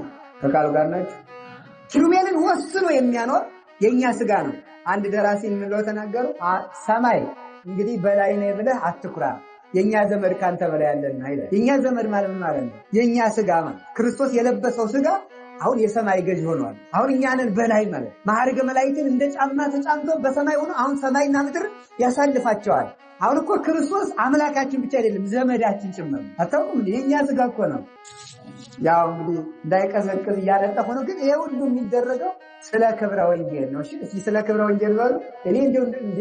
እኔ እንዲያው መቆም ከተገባኝ ከእናንተ ጀርባ ሁሉ መቆም የሚገባኝ ሰው ሊሆን ይችላል። ውስጥን እግዚአብሔር ነው የሚያውቀው። ግን ይሄ ሁሉ የሚደረገው እንግዲህ ስለ ወንጌል ነውና ይሄንን እንዲሁ እንድታውቁትም በዚያውም ብዬ ነው። ከቃሉ ጋር ናችሁ። አሁን አንዲት መኪና ጠቅላይ ሚኒስትሩን ይዛ ብትመጣ የምናጨበጭብላት ለመኪናይቱ ነው ለሰውየው? ንገሩኝ እስኪ። በውስጥ የያዘችው ሰው ትልቅ ሰው ነው ማለታችን ነው አይደለም? እና ስለዚህ እኔ ስለምናገረው ቃል ነው እንጂ ለእኔ የሚደረግ ክብር አይደለም። በዚያውም እንድታውቁት ብዬ ነው። እሺ ወደ ቁም ነገራችን ስንመጣ ምን እያልን ነበረው? ረሳሁት። ያለው ምን እያልን ማለት? አዎ በጣም ጥሩ። ክርስቶስ አምላካችን ብቻ አይደለም ምናችን ነው? ዘመዳችን ነው። ዘመዳችን ምክንያቱም የእኛን ስጋ ለብሷል። ወንድማችንም ነው። እንደ ጴንጤዎች አቃል እየተናገሩ ኢየሱስ የኔ ሽቶዬ ናርዶሴ እንደሚሉት አይደለም። እንደዚያ ሳይሆን እሱ ምንድነው መድኃኒዓለም ወንድማችን ሆኗል። አሁን ስጋችን ለብሶ ወንድሞቼ ማለትን ደግሞ አያፍርም። ቅዱስ ጳውሎስ እንደተናገረ ይሄ እኮ አስደናቂ ምስጢር ነው። ወንድም ማረግ ከፈለገ እኮ ሚካኤልን ባረገ ወይ ቅዱስ ገብርኤልን ባረገ የማንረባውን ወንድሞቹን ያደረገ ስለዚህ ምንድነው በመከራ ከመሰለ ወንድሞቹን እንደሞ ማለት ነው። ስለዚህ ክርስቶስ አባታችን፣ ዘመዳችን፣ ወንድማችን እንደገና ደግሞ እናታችን በጥምቀት የወለደን ደግሞ መልሶ ደግሞ አምላካችን እንደ ጌትነቱ ደግሞ አባታችን እንለዋለን። ጊዜነ አምላክን እንለዋለን፣ ደግሞ አባታችን እንለዋለን። ወንድማችንም ዘመዳችን የሚያዝንልንም ስለዚህ ነው። እንደውም አንድ ሰው ነበር እና ስጋው ደግሞ ይቀበላል። ሁልጊዜ ኃጢአት ይሰራል፣ ደግሞ ስጋው ደግሞ ይቀበላል። ግን እንደዚህ እንዳታረጉ። እንደው ግን የሰውየው ነገር አስደንቆኝ እና ምን ያደርጋል? ስጋው ደግሞ እየተቀበለ ታው በቅተህ ነው መቁረብ እንደው ከናጢያት ሲሉት እኔ ምን ጨነቀኝ ሲወል ከገባው አብረን እንወርዳታለን እያለ ዝም ብሎ ስጋው ደግሞ ይቀበል ነበር ይላል። ከማን ጋር ነው አብረው የሚወርዱ? ከጌታ ጋር ማለት ነው። አብረን እንወርዳታለን እያለ ሁልጊዜ ይቆርባል፣ ሁልጊዜ ይቆርባል፣ ሁልጊዜ ይቆርባል፣ ሁልጊዜ ይቆርባል። ኋላ ምንድን የተደረገ ሰውየው ሲሞት የሰውየ ሲሆን ነው ገነት የሚገባ ተብሎ እግዚአብሔር ሲቀር ሲኦል ከተቀበለቻችሁ ውሰዱት አለ ጌታ። እየወሰዱ ይህን ሰውዬ አልቀበልም ማለት ተንቀጠቀጠ ሲሆን ማለት የአምላክ ስጋ የአምላክ እንደም የተሸከመ ሰውነት ሲሆን እግዚአብሔር ምን መሰላችሁ? መቼም እግዚአብሔር መግቦቱ አሰራሩ ድንቅ ነው። አሁን ኃጢአት እየሰራችሁ ስጋው ደግሞ ተቀበሉ ብሎ አይደለም ይህንን የጻፈን። ምን ማለት ይመስላችኋል? ክርስቶስን መውደድ ከሁሉ ነገር በላይ ነው። እሱን ስለወደደው ስላመነው ስለዚህ ምን ማለት ነው? ያንን ኃጢአቱን የተዘኪረ ካበሳነ ዋና የሰየከ ጌጋዬን በምሕረት ከተዘከረን እንበለ ምሕረት ከሳልቦ ዘይልህ ተመልከቱ። ኃጢአትን ንቆለት ኃጢአቱን አቃሎ ከፍቅሩ የተነሳ ለመቁረብ የሚያደርጋትን የዕለት ዝግጅትም እንደ ስነ ምግባር ቆጥሮ እግዚአብሔር ይቅር ብሎት ያንን አድርጎ ደግሞ ካህኑ ይፍታ ሲለውም በካህኑ ይቅር እያለ እግዚአብሔር ከዚህ ያደረሰው ስለዚህ ነው። በእውነት ተመልከቱ። እኛ እንደ ህፃናት ነን። አሁን ህፃን ልጅ ወደ 2 ዓመት ቆሞ መሄድ ያልቻለ ልጅ አንድ ቀን ቆሞ ቢሄድና ጭቃ አብኩቶ ቢመጣ እናቱ የምትደሰተው ጭቃ ነካው ሳይሆን ጭቃ ለማብካት ደረሰልኝ ብላ ነው ደስ የሚላት ማለት ደረሰልኝ ብላ ከነጭቃው ደስ ይላታል። ስማ ታጥባዋል። የልጅ ሊቁም አለ ከመበጽውር እቷን ይላል በሰላምታው ሲናገር በጭቃ እንደሚጫወት ሰው ነኝ እኔ እንደዚያ ያለ እንደዚያ እንደ ህፃን ቁጠርና ዝም ብለህ ይቅር በለኝ እና ስለዚህ እግዚአብሔር እኛን እንደ ዘመዶቹ ቆጥረን ኦዛ አፍቀር ከተትናው ለባለማያው እምንበየው ለመላእክት ከቅዱሳን መላእክት ልልና ይልቅ የኛን ውድቀት እንዴት አድርገህ ብትወደው ነው እንዲህ አድርገህ ያከበርከን ስጋችንን ለመልበስ የመጣ የነዳይን ስጋ የተመልከቱ። እስኪ ከዛሬ ከተማ ካሉት ባለጸጎች ነዳያን መንገድ ላይ የለበሱትን ድሪቶ ልበሱ ብንላቸው ይችላሉ ወይ? ይችላሉ? ንገሩኝ፣ ይላሉ ወይ? አይሉም። አሁን እዚህ ያሉትን አባቶች እኔንም ጨምሮ የተማሪ ደበሎ ልበስ ለብሳችሁ ስበኩ ብንባል ይችላል አንልም። እሱ ድሮ ቀረ ነው የሚባለው አይደል? የታያውን በቃኝ። አሁን መምህር መርጌታውኛለሁ፣ ካህንኛለሁ፣ አባውኛለሁ ሰነ ስርዓት ያዝ የድሮ ቁልጫ ይበቃኛል ብለን ይሻልንም ማለት። ግን አሁን ተመልከቱ፣ ክርስቶስ ግን የነዳይ ስጋ ለብሶ ነው የኛን አካል ለብሶ መጣ። ይሄ ለሱ እኮ ባለጸጋ የደሃን ልብስ ከሚለብሰው በታች ዝቅ ያለ ነው ለሱ ለአምላክ ክብር ሲነገር እና ክርስቶስ ራሱ እንዳደረገ የተባለ ሀብታምነቱ በድህነት ተለውጦ ነው ይሉና እነ ቅዱስ ጎርጎርዮስ ሲተረጉ የለም ድሃ ስጋን ከመልበስ በላይ ምን ድሃ መሆን አለ? ያንን ለብሶ መታየት ለሱ በጣም የመጨረሻ ትዕግስት፣ የመጨረሻ ፍቅር፣ የመጨረሻ ኃይል የመጨረሻ መውደድ የመጨረሻ ትህትና ነው። እንዲያውም ቅዱስ ቄርሎስ ታገሰ ለተጸንሶ። አሁን ተጸንሶ ማደር ራሱ ለአምላክ ትዕግስት ነው። በ15 ዓመት ብላቴና ማኅፀን ውስጥ ሰማይና ምድርን በእጁ የያዘ መኑ ዘሰፈሮ ለቀላይ በስዝሩ ባሕርን በፍኙ የሚሰፍር ጌታ በአንዲት ብላቴና ማኅፀን ውስጥ 9 ወር ኖረ። የትዕግስት ነው። እንዴት ይቻላል? እንዴት ይቻላል? ሰፊ ቤት የለመደ አልሰማችሁም? አሁን ደግሞ ምሳሌ ቀለል ያለ ምሳሌ ላምጣ። ላይመጥን ይችላል። እናንተ አሁን ሰፊ ፎቅ ያላችሁ ወይም ሰፊ ትልቅ ቤት ያላችሁ ሰዎች ቤቱን ለማደስ ፈልጋችሁ እንዲሁ ዝም ብሎ በአራት ዶርም ውስጥ ቆዩ ብትባል እኔ ተጨናንቄ ልሞተው። ለጎረቤት ስታወራ ሴት ቤት ሰፊ ቤት ለምጄ ይገርምሻል እንደው አይኑሬው ተጨናነቀ። እቃው ሁሉ ተሰብስቦ ሊበላ ይደርሷል አትሉ? እንደዚህ እኮ ነው የሚለው ሰው ማለት ነው። በዚህ ለመሰንበት ማለት ይሄ እኛ በርግጥ ስለሚጠበን አቅምም ስለሚያንሰን ስለምንጨናነቅ ነው። ግን ለእግዚአብሔር ከዚህ በባለጠ ሁኔታ አይመጥነውም። በእኛ ስጋ ማደር አይመጥነውም። ቸርነቱ ግን እንዲህ ያደርገዋል። እስመቅን የትከ ወምልክናከ ይሬሴትከ ከመ ትሳሃለ ለኩሉ ፍጥረት። ቸርነትህ ምሕረትህ ብቻ ሰውን ይቅር እንድትል ከሰው ጋር እንድታድር ያደርጋል። እግዚአብሔር ተመልከቱ በሰማያት በላይ የራቀና የመጠቀ ልዑል ምጡቅ ረቂቅ አምላክ ነው ይልና ቅዱስ ጳውሎስ ሲናገር ግብረ ሐዋርያት ምዕራፍ 17 ላይ ግን ቸርነቱ ከፍጥረት እንዳይርቅ ያደርገዋል። ምናልባትም የሚፈልጉት ያገኙት ዘንድ ከፍጥረቱ የራቀ አይደለም። ባለጸጋ ነው፣ ከድሆች ጋር አለ። ማንም ነፃ የማያወጣው ነፃ ነው፣ ከታሰሩት ሰዎች ጋር በእስር ቤት ውስጥ አለ። እሱ ርስት ነው፣ ከስደተኞች ጋር አለ። እሱ ህብስት ነው፣ ከተራቡት ጋር አለ። እሱ ዳኛ ነው፣ ከተገፉት ጋር አለ። ከተወሰኑት ጋር ሁሉ አለ። ዕውቀት ከጎደለባቸው ሰዎች ጋር ሁሉ አለ። ከተናቁት ሰዎች ጋር አለ። ከፓትርያርኩ ጋር ያለውን ያህል ከአንዲት ተራ ምዕመን ጋር አለ። ይሄ ደስ አይላችሁ? በጣም ነው እኮ ደስ የሚለው። ከሊቀ ጳጳሱ ጋር ያለው እግዚአብሔር እኩል ከኔ ጋር አለ በቸርነቱ። ይሄ ደስ ይለኛል በእውነቱ። ትልልቅ ሰዎችና እኛ በቤት ተለያይተን በእግዚአብሔር ግን አንድ ነን። ይሄ ደስ ይለኛል በእውነቱ። ማለት በቤት የተለያየን ትልልቅ ሰዎች ላይ በቃ ትልልቅ ሰዎች ነገስታት ሊሆኑ ይችላሉ እነሱ እግዚአብሔር ግን እኩል ከኛ ጋር አለ። ደግሞ በቅድስና ከበለጣችሁ ደግሞ ከናንተ ቅዳሴ ሲቀደስ ልንገራችሁ። እሺ ልንገራችሁ፣ ችግር የለም። ቅዳሴ ሲቀደስ ካህናቱ ቅዳሴ ገብተው ትርጓሜ ላይ ስለሚሰማ ለምን እንሸሸዋለን? መንገር ነው እንጂ ቅዳሴ ሲቀደስ ካህናቱ ሳይገባቸው የቀደሱ ከሆነ ካህናቱ የተቀበሉትን ስጋው ደግሞ መልአከ እግዚአብሔር በጉጠት ቀምቶ ለሕዝቡ ያቀብላቸዋል። ሳይገባቸው ቂም ይዘው የሚቀድሱ ከሆነ ወይም እንዲያ ከሆኑ እነሱ የተቀበሉ ይመስላቸዋል። ካህናቱ ግን ቀምቶ ከሕዝቡ የተዘጋጀ ሰው ካለ ምን ያደርጋል ይላል? ለሕዝቡ ያቀብላቸዋል። ሕዝቡ ደግሞ ሳይገባቸው ከተቀበሉ ደግሞ የሕዝቡን ቀምቶ ለካህናቱ ይጨምርላቸዋል። ከካህናቱ ለበቁት ከሁሉም አንድ የበቃ ከተዘጋጀ የሁሉን ቀምቶ ለዚያ ይጨምርለታል። እንዲያው ከሕዝቡም ከካህናቱም ሳይገባው የቆረበ ካለ የሁሉንም ቀምቶ በረሃ ለወደቁ ባይታውያን ያቀብላቸዋል። እዚያ ያቀብላቸዋል ማለት አላችሁን? እግዚአብሔር ከዚህ ይሰውራል። ስለዚህ እግዚአብሔር ከየትኛውም ሰው ጋር በምግባር ከበለጣችሁ ደግሞ ከካህናትም በበላይ ከሊቃነ ጳጳሳትም በበላይ እግዚአብሔር ከእናንተ ጋር እንዲሆን ማድረግ ይቻላል። እንድትመጻደቁና ደግሞ ኃጢአታችሁን የእኛን ኃጢአት እየቆጠራችሁ በሙቱ ከመነኩሴ እኔ እሻላለሁ ከቄስ እንደዚህ እያላችሁን እንድትሉ አይደለም። ይሄንን ያለው ግን ምን ማለት ነው? እግዚአብሔር ከኛ ጋር የሚሆን ትሁት አምላክ ነው። ስለዚህ ከዚህ የተነሳ በትህትናው በሱ ትህትና በሱ መውረድ ስጋ ከፍ ብሎ የባህሪ አምላክ ሆኗል። መቼ? በጽንሰት። ይህ ተዋሕዶ ይባላል። አላችሁ የላችሁ? እግዚአብሔር ከሁላችን ጋር ይሁን። ኋላ በትንሣኤም እንዲሁ ይህ ተፈጽሟል። እስካገባውም ለጸላእትከ ታሕተ መክየደ እገሪከ፣ አንተ ጠላቶችን ከእግር በታች እስካስገዛልህ ድረስ በቀኝ ተቀመጣለሁ ይላል። በማን? ወልድ በአብ ቀኝ ተቀመጣለሁ። ምን ጠላቶችን እስከምታስገዛ ድረስ። ተመልከቱ ምን ማለት ነው? ጌታዬ ጌታ የተባለው ማን ነው? አብ ነው። ጌታዬ የተባለስ ማን ነው? ወልድ። ሁለቱ ስንት ጌቶች ናቸው? አንድ ጌታ። ስለዚህ ክርስቶስ ተመልከቱ ጌታ ተብሎ በዳዊት የተጠራ ከአብ ጋር እኩል የሆነ ማለት የተዋህዶ በመለኮት አንድ የሆነ አምላክ ስለሆነ ነው። የማቴዎስ ወንጌል ምዕራፍ 22 ላይ ስታነቡ ጌታ ፈሪሳውያን እንዲህ ብሏቸዋል። ክርስቶስ ምን ተትብሉ? ክርስቶስ ወልደ መኑ ውእቱ? ክርስቶስ የማን ልጅ ነው አላቸው ፈሪሳውያን። ክርስቶስ የማን ልጅ ነው አላቸው። የዳዊት ልጅ አሉት። የዳዊት ልጅ ከሆነ እንዴት ጌታ ያለው አላቸው። የዳዊት ልጅ ከሆነ እንዴት ዳዊት ጌታዬ ሊለው ቻለ ብሎ ዳዊት ጌታዬ ብሎ የጠራኝ አምላክ የሆንኩ እኔ ነኝ ብሎ ራሱ አምላክነቱን ተናግሯል። አንዳንድ ሰዎች ምን ይላሉ መሰላችሁ? በየቦታው ስትሰማቸው ክርስቲያኖች ክርስቶስን አምላክ ነው ይላሉ እንጂ ክርስቶስ አንድም መጽሐፍ ቅዱስ ቦታ ላይ አምላክ ነኝ ሲል ሰምተነው አናውቅም ይላሉ አንዳንድ ሰዎች። እስቲ መጽሐፍ ቅዱስ ክርስቶስ አምላክ ነኝ ሲል አሳየኝ ይላል። ምን አለ ዳዊት? መዝሙር 109 ላይ ጌታ ጌታዬን በቀኝ ተቀመጣለሁ አለ። ጌታ ደግሞ ያ ጌታ እኔ ነኝ ሲል ምን አለ መሰላችሁ? ክርስቶስ የማን ልጅ ነው አለና የዳዊት ልጅ ሲሉ የዳዊት ልጅ ከሆነ እንዴት የዳዊት ጌታ ያለው አለ። ምን ማለት ነው ታዲያ? እኔ የዳዊት ጌታ ነኝ ማለት የዳዊት ፈጣሪ ነኝ ማለት የዳዊት ፈጣሪ የዳዊት ጌታ ነኝ። ዳዊት በእውነት አምኖብኝ ነው ጌታ ያለ።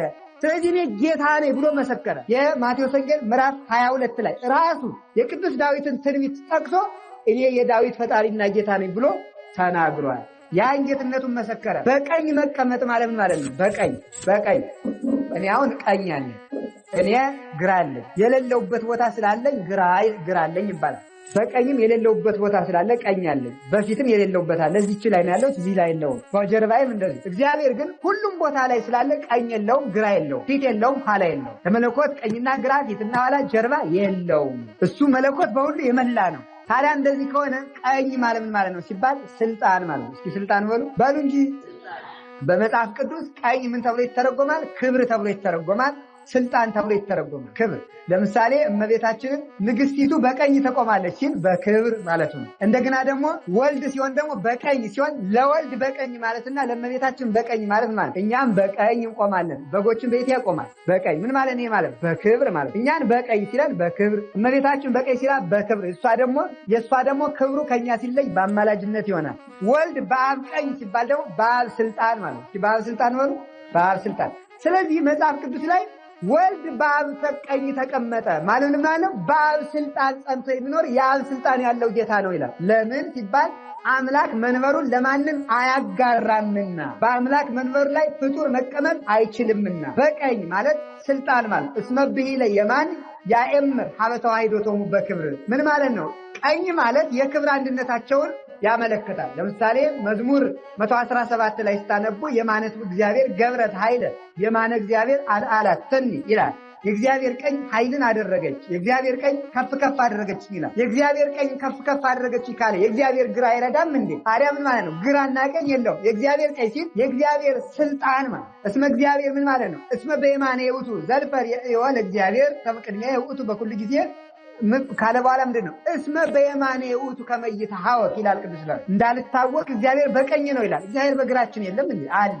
ታዲያ በቀኝ ነው ማለት በረዳትነቱ በኃይሉ እግዚአብሔር ከኔ ጋር ነው ማለት ነው። ቀኝ ማለት ስልጣን ማለት ነው። ስለዚህ በቀኝ ተቀመጠ ማለት በአብ ስልጣን ማለት ነው። ስለዚህ ይህን ሲናገር መላለ ዮሐንስ ወንጌል ምዕራፍ 16 ቁጥር 15 ላይ ሁሉ ዘቦ ለአቡየ ዚአየ ውእቱ፣ ለአባቴ ያለው ሁሉ የኔ ነው ብሏል። የአባቴ ጌትነት፣ የአባቴ መንበር፣ ስልጣን፣ ብርሃን፣ ዕውቀት፣ ሕይወት፣ ዘላለማዊነት ሁሉ፣ ገዥነት፣ መንበር ሁሉ፣ አሐዚ ዓለምነት ሁሉ፣ አይመረመሬነቱ ሁሉ፣ በውስጥ በአፋ ሁሉ ያለው የአባቴ የሆነው ሁሉ የኔ ነው ብሎ ተናግሯል። አሁን ክርስቶስ በጌትነት በፈራጅነት በኃይል በገዥነት በስልጣን ያለ እንጂ በማማለድ በማጓደድ ያለ አይደለም። እሱ የሚሰጥ እንጂ የሚያሰጥ አይደለም። ከሱ እንቀበላለን እንጂ አሰጠን ብለን የምንጠይቀው አይደለም። ማረን ብለን እንጠይቀዋለን እንጂ አስምረን ብለን የምንጠይቀው አይደለም። እሱ ሁሉ የሚቻለው ነው። እሱ ራሱ ትንሣኤያችን ነው እንጂ ትንሣኤ የሚያሰጥ አይደለም። ሕይወት እንጂ ሕይወት የሚለምን አይደለምና ሁሉ የተቻለው ስለሆነ፣ ስለዚህ ይህንን ለማስረዳት ነው። በእግርህ ጠላቶችን ግዛ ማለት ነው። በእግርህ እስከምትገዛ ድረስ ይህ ፍጻሜ የሌለው እስከ ነው። በእግርህ ጠላቶች እስከ መግዛት ደርሰን። ለምሳሌ ተመልከቱ። ኧረ እገሌ እስከዚህ ድረስ ደርሷል። ምን ማለት ነው? እስከዚህ ማለት ይሄን ያህል ከፍ ብሏል ማለት ነው እንጂ እስከዚህ ከዚህ በላይ አይደለም ማለት አይደለም። ስለዚህ ምን ማለት ነው? ይሄን ያህል ሆኗል እስከዚህ ደርሷል ሲባል እስከምትለው ጋር ፍጻሜ የሌላት እስካለ የልልናውን ኃይል ለማሳየት ነው። ጠላቶችን ከእግር በታች እስካስገዛልህ ድረስ የእግዚአብሔር እግሮች እነማን ናቸው ነው? ጠላቶችስ እነማን ናቸው? የእግዚአብሔር ጠላቶች 3 ናቸው። አይሁድ፣ አጋንንት፣ መናፍቃን ናቸው። እነዚህ እግዚአብሔር ጠላቶች። የእግዚአብሔር ጠላቶች ከሆኑ ጠላትነታቸው በምንድን ነው ሲባል ምንፍቅናቸው ነው ጠላት የሚሆን። ሰውነታቸው ጠላቶች አይሆንም። እሱ አይጠላቸውም። እነሱ ግን በግዱ እግዚአብሔር ጋር ይጣላሉ። ኃጢአት በየቀኑ የሚጨምር ሰው እግዚአብሔርን ያውከዋል ይላል። ወሆ ኃጥ ለእግዚአብሔር፣ ኃጢአተኛ ሰው እግዚአብሔርን አወከው። እንዳይምረው ኃጢአተኛ በደለኛ ነው። እንዳይቀስፈው ደግሞ አንዳንድ ጠብጠብ የሚል ነገር ይሰራል። ኃጢአተኛ እግዚአብሔርን አስቸገረው አጓጉል፣ ከጽድቁም ከኃጢአቱም እያዋጣ እየሰራ ማለት እንዴት ይሻለዋል? አንድ ኃጢአተኛ ሰው እግዚአብሔርን አነሳሳው እንደ ክፉ ሴት ይላሉ አባቶቻችን። ይቅርታ አድርጉልኝ እሺ እህቶቻችን፣ ምክንያቱም ደግሞ እናንተ ክፉ አይደላችሁ፣ በዚህ ያላችሁ አይደለም ክፉዎችና እንደ ክፉ ሴት ካለ ደጎችና አይደለም ማለት ነው። ደግሞ ከተቆጣችሁ ክፉ ናችሁ ማለት ነው። ወደ ሀሳቡ ስንሄድ ክፉ ሴት ምን ታደርጋለች? ከባሏ ጋር ትጣላለች እና ተጣልታ ታይ ይሄ ነገር ወደማይረባ ነገር ያደርሰናል ሲላት ወንዶ እስኪ ንኪ ብላ ወጥ የምታማስልበትን ወጥ እንጨት ትሰጠዋለች። ንኪ የኛ ወንድነትሽ ለኔ ነው አይደል ክላሊ ማለት እቺ የምትባላለች ደረቅ ሴት ትባላለች። ደረቅ ኋላ ደግሞ ለመጮህ እኮ ነው አቅም እንዳለው ሰው ማለት ነው አይደል? ይሄ ነውር ነው። እና ተመልከቱ ምን ማለት መሰላችሁ? ክፉ ሰው ኃጢአት እየሰራ ንስሐ የማይገባ ሰው እግዚአብሔርን እባክህ ስሞትን ልቀሰፈኝ ብሎ የመቅሰፍት በትር ያቀብለዋል። እባክህ ቅሰፈኝ ማለት እኮ እባክህ ቅሰፈኝ ተነግሮ አለመስማትና ንስሐ አለመግባት እንደዚህ ያለ ነው እና ኃጢአተኛ ሰው እግዚአብሔር እንዲህ አድርጎ ያነሳሳዋል። እነዚህ እግዚአብሔር ጠላቶች ይባላል። በገዛ ራሳቸውን ጠላት የሚያደርጉ እነዚህን የሚገዛባቸው የእግዚአብሔር እግሮች የተባሉት ናቸው። ካህናት፣ መላእክት፣ ረድኤተ እግዚአብሔርና ክርስቲያኖች መስቀል፣ እነዚህ የእግዚአብሔር እግሮች ይባላሉ። ንገሩኝ እስኪ የእግዚአብሔር እግሮች የተባሉ ማን ነው? ካህናት በሉ፣ እሺ መላእክት በሉ እንጂ፣ ረድኤተ እግዚአብሔር፣ መስቀል፣ እንደገና ክርስቲያኖች በሉ እንጂ። እነዚህ የማን እግሮች ናቸው? የእግዚአብሔር እግሮች ናቸው። በእነዚህ ሰው በእግሩ ምን ያደርጋል? እባብ ይረግጣል፣ ጊንጥ ይረግጣል፣ አውሬ ይረግጣል፣ እሾህ ይረግጣል በእግሩ ማለት ነው። እኛ ደግሞ የክርስቶስ እግሮች ስለሆን በእኛ አጋንንት ምን ያደርጋቸዋል? ክርስቶስ ይረግጣቸዋል። ዘወሀብከነ ስልጣነ ከመ ንኪብ ከይሴ ወአቀርብተ ወዲበ ኩሉ ኃይለ ጸላኢ። በጊንጡና በእባቡ ላይ እንረግጥ ዘንድ ስልጣን የሰጠህን፣ ጊንጡንና እባቡን ይረግጡ ዘንድ ስልጣን ሰጣቸው። ዛቲ ታምር ትተልዎሙ ለእለ ያአምኑ በስሜ የሚያምኑትን ይህች ምልክት ትከተላቸዋለች። መርዝ ይጠጣሉ አይጎዳቸውም፣ እባብ ይይዛሉ አይነድፋቸውም የተባለ አጋንንትን ድል የምንነሳቸው በካህናት ስልጣን፣ በመላእክት ረዳትነት፣ በእግዚአብሔር ቸርነት፣ በመስቀሉ ረድኤት፣ በእኛ ደግሞ ዝግጁነትና ንጽሕና አጋንንትን እንረግጣቸዋለን። አጋንንትን ስንረግጣቸው ደግሞ በሰዎች ላይ አጋንንት አድረውባቸው የሚገሉን የሚያጠፉ ሰዎች ደግሞ ያርፋሉ። አጋንንት ስንረግጣቸው ሰው የሚያስገድል እኮ ጋር አንድ ጊዜ ቅዱስ ጳውሎስ ሰዎች እያሳደዱት ቅዱስ ጳውሎስ አንድ ሁለት ጊዜ ፈርቷል ይባላል እና አንድ ቀን ፈርቶ ያው ሰው ስለሆነ ፈርቷል። ዋላ ደግሞ በቸርነቱ ሩጫውን አስጨርሶታል። ዋላ አንድ ቀን ፈርቶ ቅዱስ ጳውሎስ አንድ ዋሻ ውስጥ ቁጭ አለ። ምክንያቱም በዚያ አካባቢ ያሉ ሰዎች ደግሞ ሊገሉት ደግሞ ከመግደል አልፎ ደግሞ ገለው ሊበሉት ሁሉ ይፈልጋሉ። ኋላ እዚያ ቁጭ ብሎ እዚያ ዋሻ እንዳይቀመጥ ረሃቡ ሊፈጀው ሊገለው እንዳይወጣ ደግሞ ሰዎቹ ሊገሉት። ኋላ እመቤታችንን እውነት ግን በልጅሽና በአንቺ ስም ወንጌል እየሰበኩ በረሃብ ብሞት ጥሩ ነው አለ። እንዴት ነው ምግብ የሰው ወንጌል እዞ ፈርቶ ይሆናል እንዴ? ውጣ አለች። ውጣና ስበክ አለች። ይገሉኛል። ሞት ተፈርቶ የክርስቶስን መስቀል ተሸክሞ አይሆንም። ውጣና ስበክ አለች። እዚያ በኋላ ምን አደርጋለሁ ብሎ ወጥቶ ሲሄድ መንገድ ላይ ሰዎቹ በጀልባ መጡበት ሊገሉት ማለት ቅዱስ ጳውሎስን አገኘው ብሎ ኋላ ምን ያለው እመቤታችን አለች ሰማይና ምድርን በፈጠረ በጌታዬ በኢየሱስ ክርስቶስ ስም አምላክን በወለደች በእመቤታችን በቅድስት ማርያም ረድኤትና ምልጃ እያልክ ውሃውን በፍኝ እየቀዳ ርጨው ወደ እነሱ ጀልባ አለች። እሱም ጀልባ ላይ እሷም ጀልባ ላይ እነሱም ጀልባ ላይ እሱም ጀልባ ላይ ያነቁት ማለት ርጫቸው ስትረጨው የክርስቶስ አገልጋይ ጳውሎስ ወይ ያንተ ረድኤት ትድረሰን በአምላክ ስም አጥምቀን አሉ። ሊገሉት የመጡት ማለት በበላያቸው ላይ ያለውን ጋኔን ሲያርቀው ሊገሉት የመጡት ለክርስቶስ የሚሞቱ ለመሆን በቁ ማለት ሰዎች ላይ ያደረው አጋንንት ሰዎችን ደም የሚያስፈስሳቸው አጋንንት እንዲርቅ እኛ የንጽህና ዝግጁነት የንስሐ ዝግጁነት መቁረብ ከቤተ ክርስቲያን ጋር የመዋሃድ ጸሎት ያለማቋረጥ ከሰዎች ጋር የመታረቅ የተዘጋጀ ሕሊና ካለን ነፍሰ ገዳዮቻችንን ስለመግደል ከማሰብ በነፍሰ ገዳዮቻችን ላይ ያለውን ጋኔን ስለመግደል መዘጋጀት አለ። ያ ጋኔን ሲታሰር እኛም ደግሞ መገደላችን ይቆማል። ግን ሞተን ክብር የምንቀበልበት የሰማዕትነት ሞት ካለ ግን እንዘጋጅም ደግሞ ይመጣል። ስለዚህ እኛ እግዚአብሔር የምንለምነው ከማይጠቅመን ሞት እንዲያድነን የሚጠቅመን ሞት ደግሞ እንዳይቀርብን ማለት ነው። ከሁለቱ እንዲጠብቀን መጸለይ ይገባል። ዝም ብሎ ሞት አለው ቢሉትም ደግሞ ጥቅም የለውም ሳይዘጋጁ ማለት። ሩጫውን ያልጨረሰ ሰው ሞትን አይደፍርም። ሞትን መድፈር የሚችለው ተዘጋጅቶ የጨረሰ ሰው። እኛ ደግሞ አልተዘጋጀንም። አባ መርትያኖስ በቅድስና የኖረ ሰው የንጉሥ ልጅ ነውና በቤተ መንግስት ሽቱ እየተረበረበ ያደገ ልጅ ነውና ገዳም ሲኖር የሚገርማችሁ ሰሌን የሚነክርበትን ውሃ አይለውጠውም ነበር። ዓመት 2 ዓመት ያቆየዋል እየሸተተ።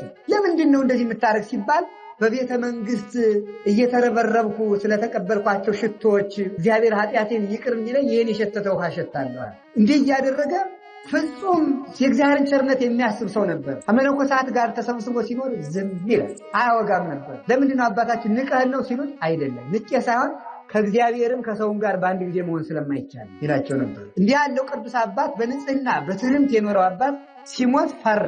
ሞቱን ልሞት ነው ላርፍ ነው ብሎና አለቀሰ። እንዲህ አባታችን አንተ ሞትን ትፈራለህ እንዴ ሲሉት አላውቅልህም ቢለኝ ምን አመጣለሁ? የሰራሁትን ስራ የጸለይኩትን ጸሎት እንደኔ ሰርቻለሁ፣ እንደሱ ግን አይበቃም ቢለኝ ምን መልሳለኝ ብሏል። በእውነቱ እና ለኛ የጸደቅን ሊመስለን ይችላል። መፍራትም አለብን፣ ተስፋም ሊኖረንም ይገባል። ምክንያቱም የክርስቲያንን ለትልቅ ነገር ለትልቅ ክርስትና የሚያበቃው ሞትን ማሰብ ነው። ሞትን የሚያስብ ሰው ደግሞ ከበደል መላቀቅ ይቻለዋልና ማለት ነው። ስለዚህ ምን አደረገ? እኛ የእግዚአብሔር እግሮች ነን፣ አጋንንትን እንቀጠቅጣቸዋለን። በአጋንንት ላይ ስልጣን አለው። ማን ነው ያለው ካላችሁን፣ ካህናትም አላቸው፣ ምዕመኑም አለው። እየሰማችሁ ነው? አሁን አጋንንትን ማውጣት፣ አጋንንትን ማሳደድ ለተወሰኑ ለአንድ 5 ሰዎች ብቻ ኢትዮጵያ ውስጥ የተሰጠች መስል ድረስ ደርሷል። ሰይጣንን የሚገዙት ሰይጣንን መግዛት ወለተ ማርያምም አለ፣ ገብረ ማርያምም አለ። ሰይጣንን መግዛት ደግሞ ቁም ነገር ነው። ቁም ነገሩ ክርስቶስን መምሰል ነው። ክርስቶስን መምሰል በሉ ባሉ ነገሩኝ እንጂ። ቆይ ጥያቄ፣ የንጉሥ ልጅ ምን ይባላል? ልዑል በሉ። የንጉሥ ልጅ ትባላለች ልዕልት በሉ እንጂ። እሺ ከህዝቡ ከሰራዊቱ ከመኳንንቱ ከመሳፍንቱ የንጉሥን ልጅ የማያከብር ማን ነው? ንገሩኝ እንጂ። በአገሪቱ ካለው ከሚተዳደረው ህዝብ የንጉሥን ልጅ የማያከብር ይገኛል እንዴ? ይሄ የምድር ንጉሥ ነው። የንጉሠ ነገሥት የእግዚአብሔር ልጆች ክርስቲያኖችን የማይፈራ ሰይጣን አለ? የለም። ክርስቲያን መሆን ስላቃተን ብቻ ነው። ክርስቲያን መሆን ስላቃተን ብቻ ነው እንጂ ስጋው ደግሞ ከተቀበላችሁ ቤተክርስቲያን ተሳልማችሁ አስቀድሳችሁ ከኋላችሁ ንስሐ ከገባችሁ በመስቀሉ ፍጹም ታምኖ ኑሯችሁ በስመ አብ ወወልድ ወመንፈስ ቅዱስ ብላችሁ ጋኔን ይርቅልኛል፣ አጋንንት በእኔ ላይ ስልጣን የላቸውም ካላችሁ ሰይጣን በእናንተ ላይ ስልጣን የለውም። ወዳችሁ ከተገዛችሁ ደግሞ ያንከራተታችኋል። አንዳንድ ጊዜ እኮ እያስቀደሳችሁ አንድ ወንድ ወይም አንድ ሴት ብሎ ካፋቀው ይህን የሚያስጨዋኘው እናንተ ብሎ ይፈራል ሰው ማለት ነው። ሰይጣን ሊኖርብኝ ይችላል ለምንድን ነው የምትሉ? ሰይጣንን አለብኝ ማለት በራሱ ሰይጣን ሊኖርብኝ ያደርጋል ማለት። ሰይጣንን አለብኝ አትሉ፣ የለብኝም ነው ማለት። በሉ አሁን የለብኝም በሉ ሁላችሁ። የለብኝ ነው ለአጋንንት ፈርማችሁ ሁሉ የምትሰጡት ራሳችሁ። እኔ የክርስቶስ ነኝ ነው ማለት። እንዲያውም ቅዱስ ጳውሎስ እንግዲህ ያለ አሃዊነ ናስተበቋኩም በሳይሉ እግዚአብሔር ከመትበሉ ኩልክሙ ሀደ ቃል። ወንድሞቻችሁ ሁላችሁም አንድ ቃል እንድትናገሩ እለምናችኋለሁ ይላል ቅዱስ ጳውሎስ። ሁላችሁም አንድ ቃል እንድትናገሩ እለምናችኋለሁ። ሶስተኛ ሁላችሁም አንድ ቃል እንድትናገሩ እለምናችኋለሁ። ምን አለ? አነ ዘክርስቶስ ይባላል ያ ቃል። እስቲ በሉ አነ ዘክርስቶስ በሉ፣ ድገሙት። ሶስተኛ አነ በሉ እስቲ ዘክርስቶስ ምን ማለት ነው? እኔ የክርስቶስ ነኝ ማለት ነው። እስኪ በሉ ሁላችሁ ጨምሩ። ሶስተኛ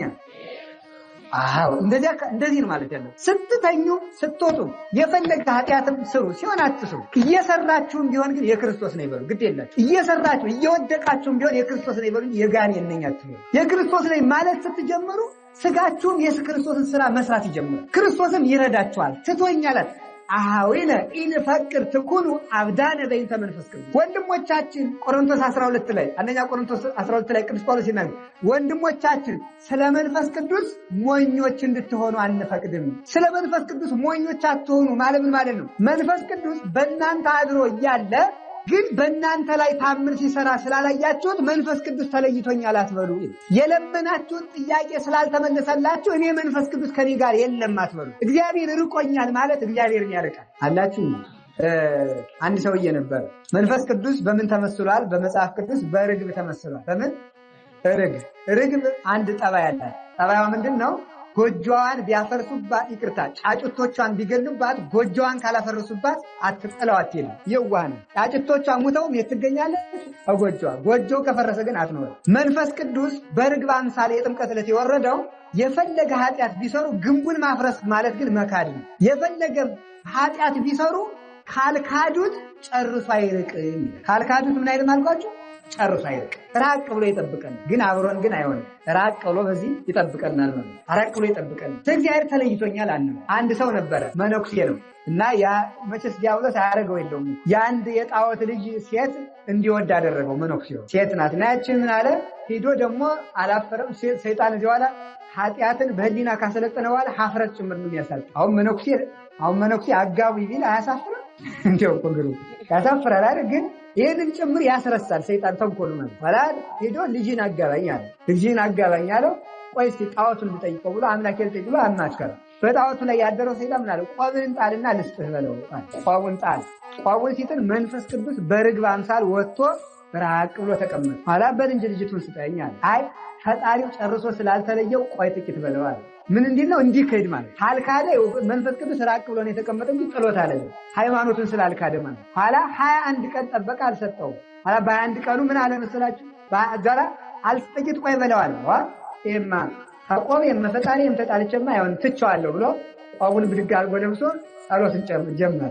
እንደዚያ ብሎ እግዚአብሔር ማረ እያለ 21 ቀን ሲያለቅስ በ21ኛው ቀን መንፈስ ቅዱስ መጥቶ እንደገና በርግብ አምሳል ላይ ሰፈረ። ስለዚህ ሚላል ተመልከቱ ዝረ ልቡናሁ ጤው ፍቅረ ሀቲ ብሲ ለዘወጣ ረድ ሃይማኖት ዘማሃርክምዎ በእስራ አለት መሃሩኒ ስላሴ ነገስት። የአንዲት ደራሲ ሲናገር የአንዲት ሴት ፍቅር ልቡናውን ከሰረቀው በኋላ ከሃይማኖት ሊናወጥ የነበረውን ረድ መነኩሴ ወጣኒ ጀማሪ መነኩሴ በ21 ቀን የማራችሁት ስላሴ እኔንም ማሩኝ ይላል። አሜን አትሉ? ሁላችንንም ይማራል።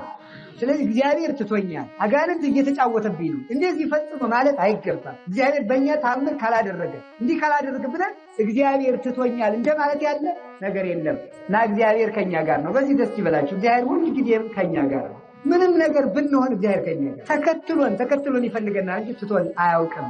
እስከ ዘላለሙ ድረስ እግዚአብሔር ከኛ ጋር ይሁን። እግዚአብሔር ከኛ ጋር ይሁን።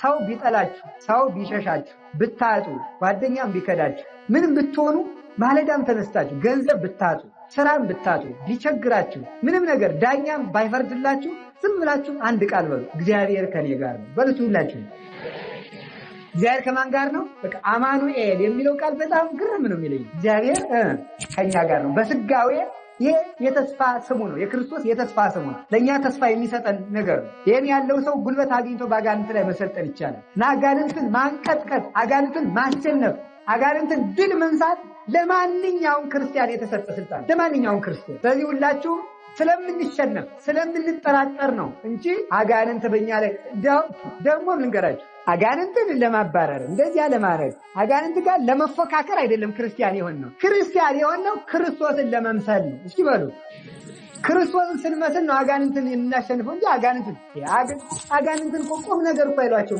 ቢሰፍሩባቸው ራሱ ቅዱስ ጳኩሚስ ከአንዲት ሴት ላይ የሰፈሩ አጋንንት ነበሩና እናንተ ሴት አጋንንት ከዚህ ሴት ላይ ውጡ አላቸው። ከሷ ወጥተን ካንተ ላይ እንሰፍራለን አሉ። ሰፈሩ ብቻ እሷ ልቀቋት እንጂ አለ። ሄደው ከሷ ላይ ሰፈሩ። ዋላ መስገድ፣ እነዚህን አጋንንት የሰጠኝ አምላክ ተመስገን እያለ መስገድ። እንዲሁ እኮ ግሩም ሆዱን ይቆርጡታል፣ ራሱን ይፈጩታል፣ በውጋት ይጎስሙታል፣ ያሰቃዩታል። እላዩ ላይ ሁሉ ተመስገን ጌታዬ፣ አንድ ቀን እንኳን አታማርርም አለ። እኔ አላማርርም ተመስገን፣ እንዲያው ምን አማርራለሁ ተመስገን ነው እንጂ እናንተ ስጋዬን እየጎሰማችሁልኝ ነው አለ።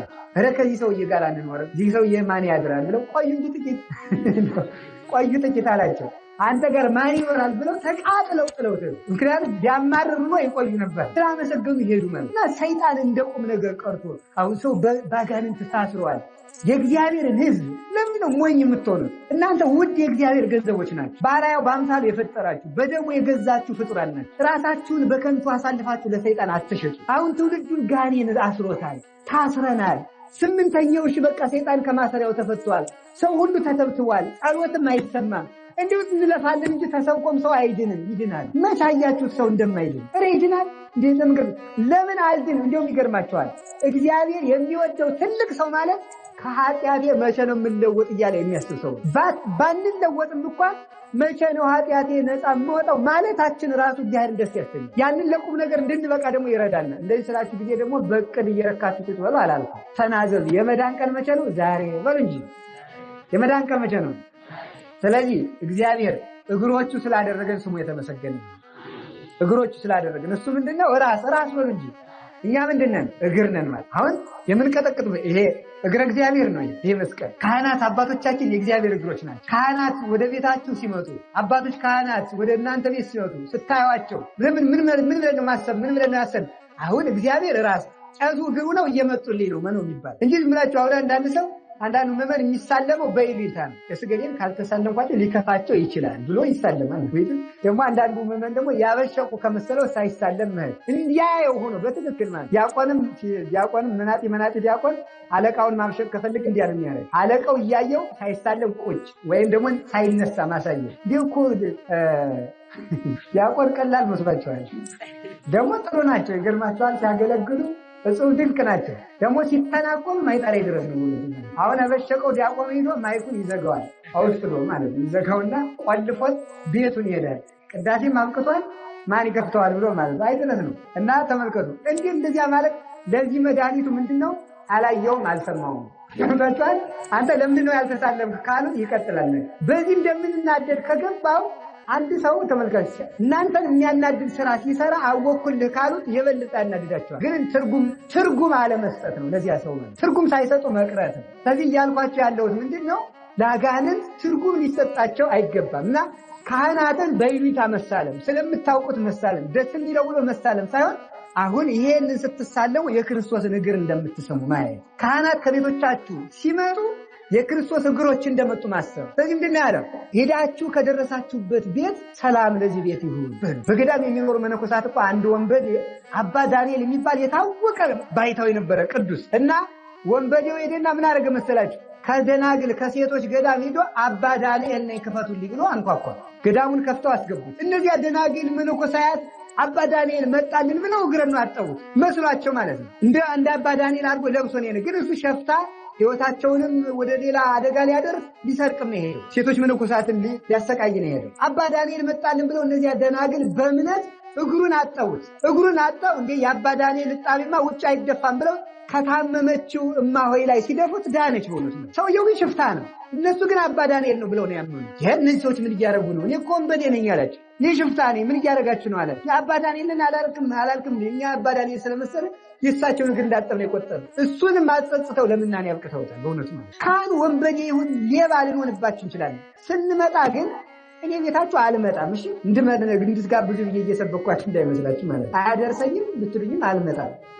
አባ ደግሞ ቤት ጥሩ እያለ መሰል ዝክር እንድመስሏችሁ እንዳይሆን ብዬ። ስለዚህ እንዲያልኩ ያለሁት ግን ምን ማለት እምነታችሁ እንዲያደርግ አውቆ የሰይጣንን አንድ ተንኮል ልንገራችሁ። የሰይጣን ዋና ተንኮሉ ምንድነው? ተስፋ የምናደርጋቸውን አብነት የምናደርጋቸውን ሰዎች ሲያጠፉ እንድናያቸው ያደርጋል። ሲያጠፉ ምን ያህል ለምሳሌ ሁልጊዜ ጠላ የማይጠጣው ሰውዬ አንድ ቀን ተገልግሎ ተኩሮ ጨሱ ሌላ ቀን ኮተቶ የማያውቀው ሰውዬ ይዛል ዝዝዝ እያለ ታዩታለህ። ሰይጣን ደግሞ በሌላ ቀን ለንስሐ ፈልጋችሁ ያላየኛችሁትን ቄስ የሰከረለት በመንገድ ልታገኙት ያለ ሰካራ እኔ ስደውልለት አይገኝም እዚህ ይንዘባዘባል እንድትሉ ማለት በሌላ ቀን እንዳትናዘዙ። ሰክራችሁ ሰክሬያለሁ ብላችሁ እንዳትናዘዙ እንደ ራሱ እየሰከረ አይደል እንድንል ማለት እና የሰይጣንን ተንኮል መረዳት አለብን። ከፋም በጀም ወኩሉ ጾሮ ይጸውር ኃጢአት ተላላፊ በሽታ አይደለም። ተስቦ የሚባል ነበር እዚህ በደርግም ኢህአዴግም እንደገባ አካባቢ ድሮ ደቡብ ኃይለ ሥላሴ ነበር መሰል ተስቦ የሚባል እዚያ እንኳን አልደረስኩም። እናንተ በጣም ይነግሩን ይሻለናል። እንደው እዚህ የምቀላምጥ እሳቸው ይነግሩናል። ቆይ ተስቦ የሚባል ኃይለ ሥላሴ አለ ብለዋል። ጥሩ ነው ተመስገን ነው።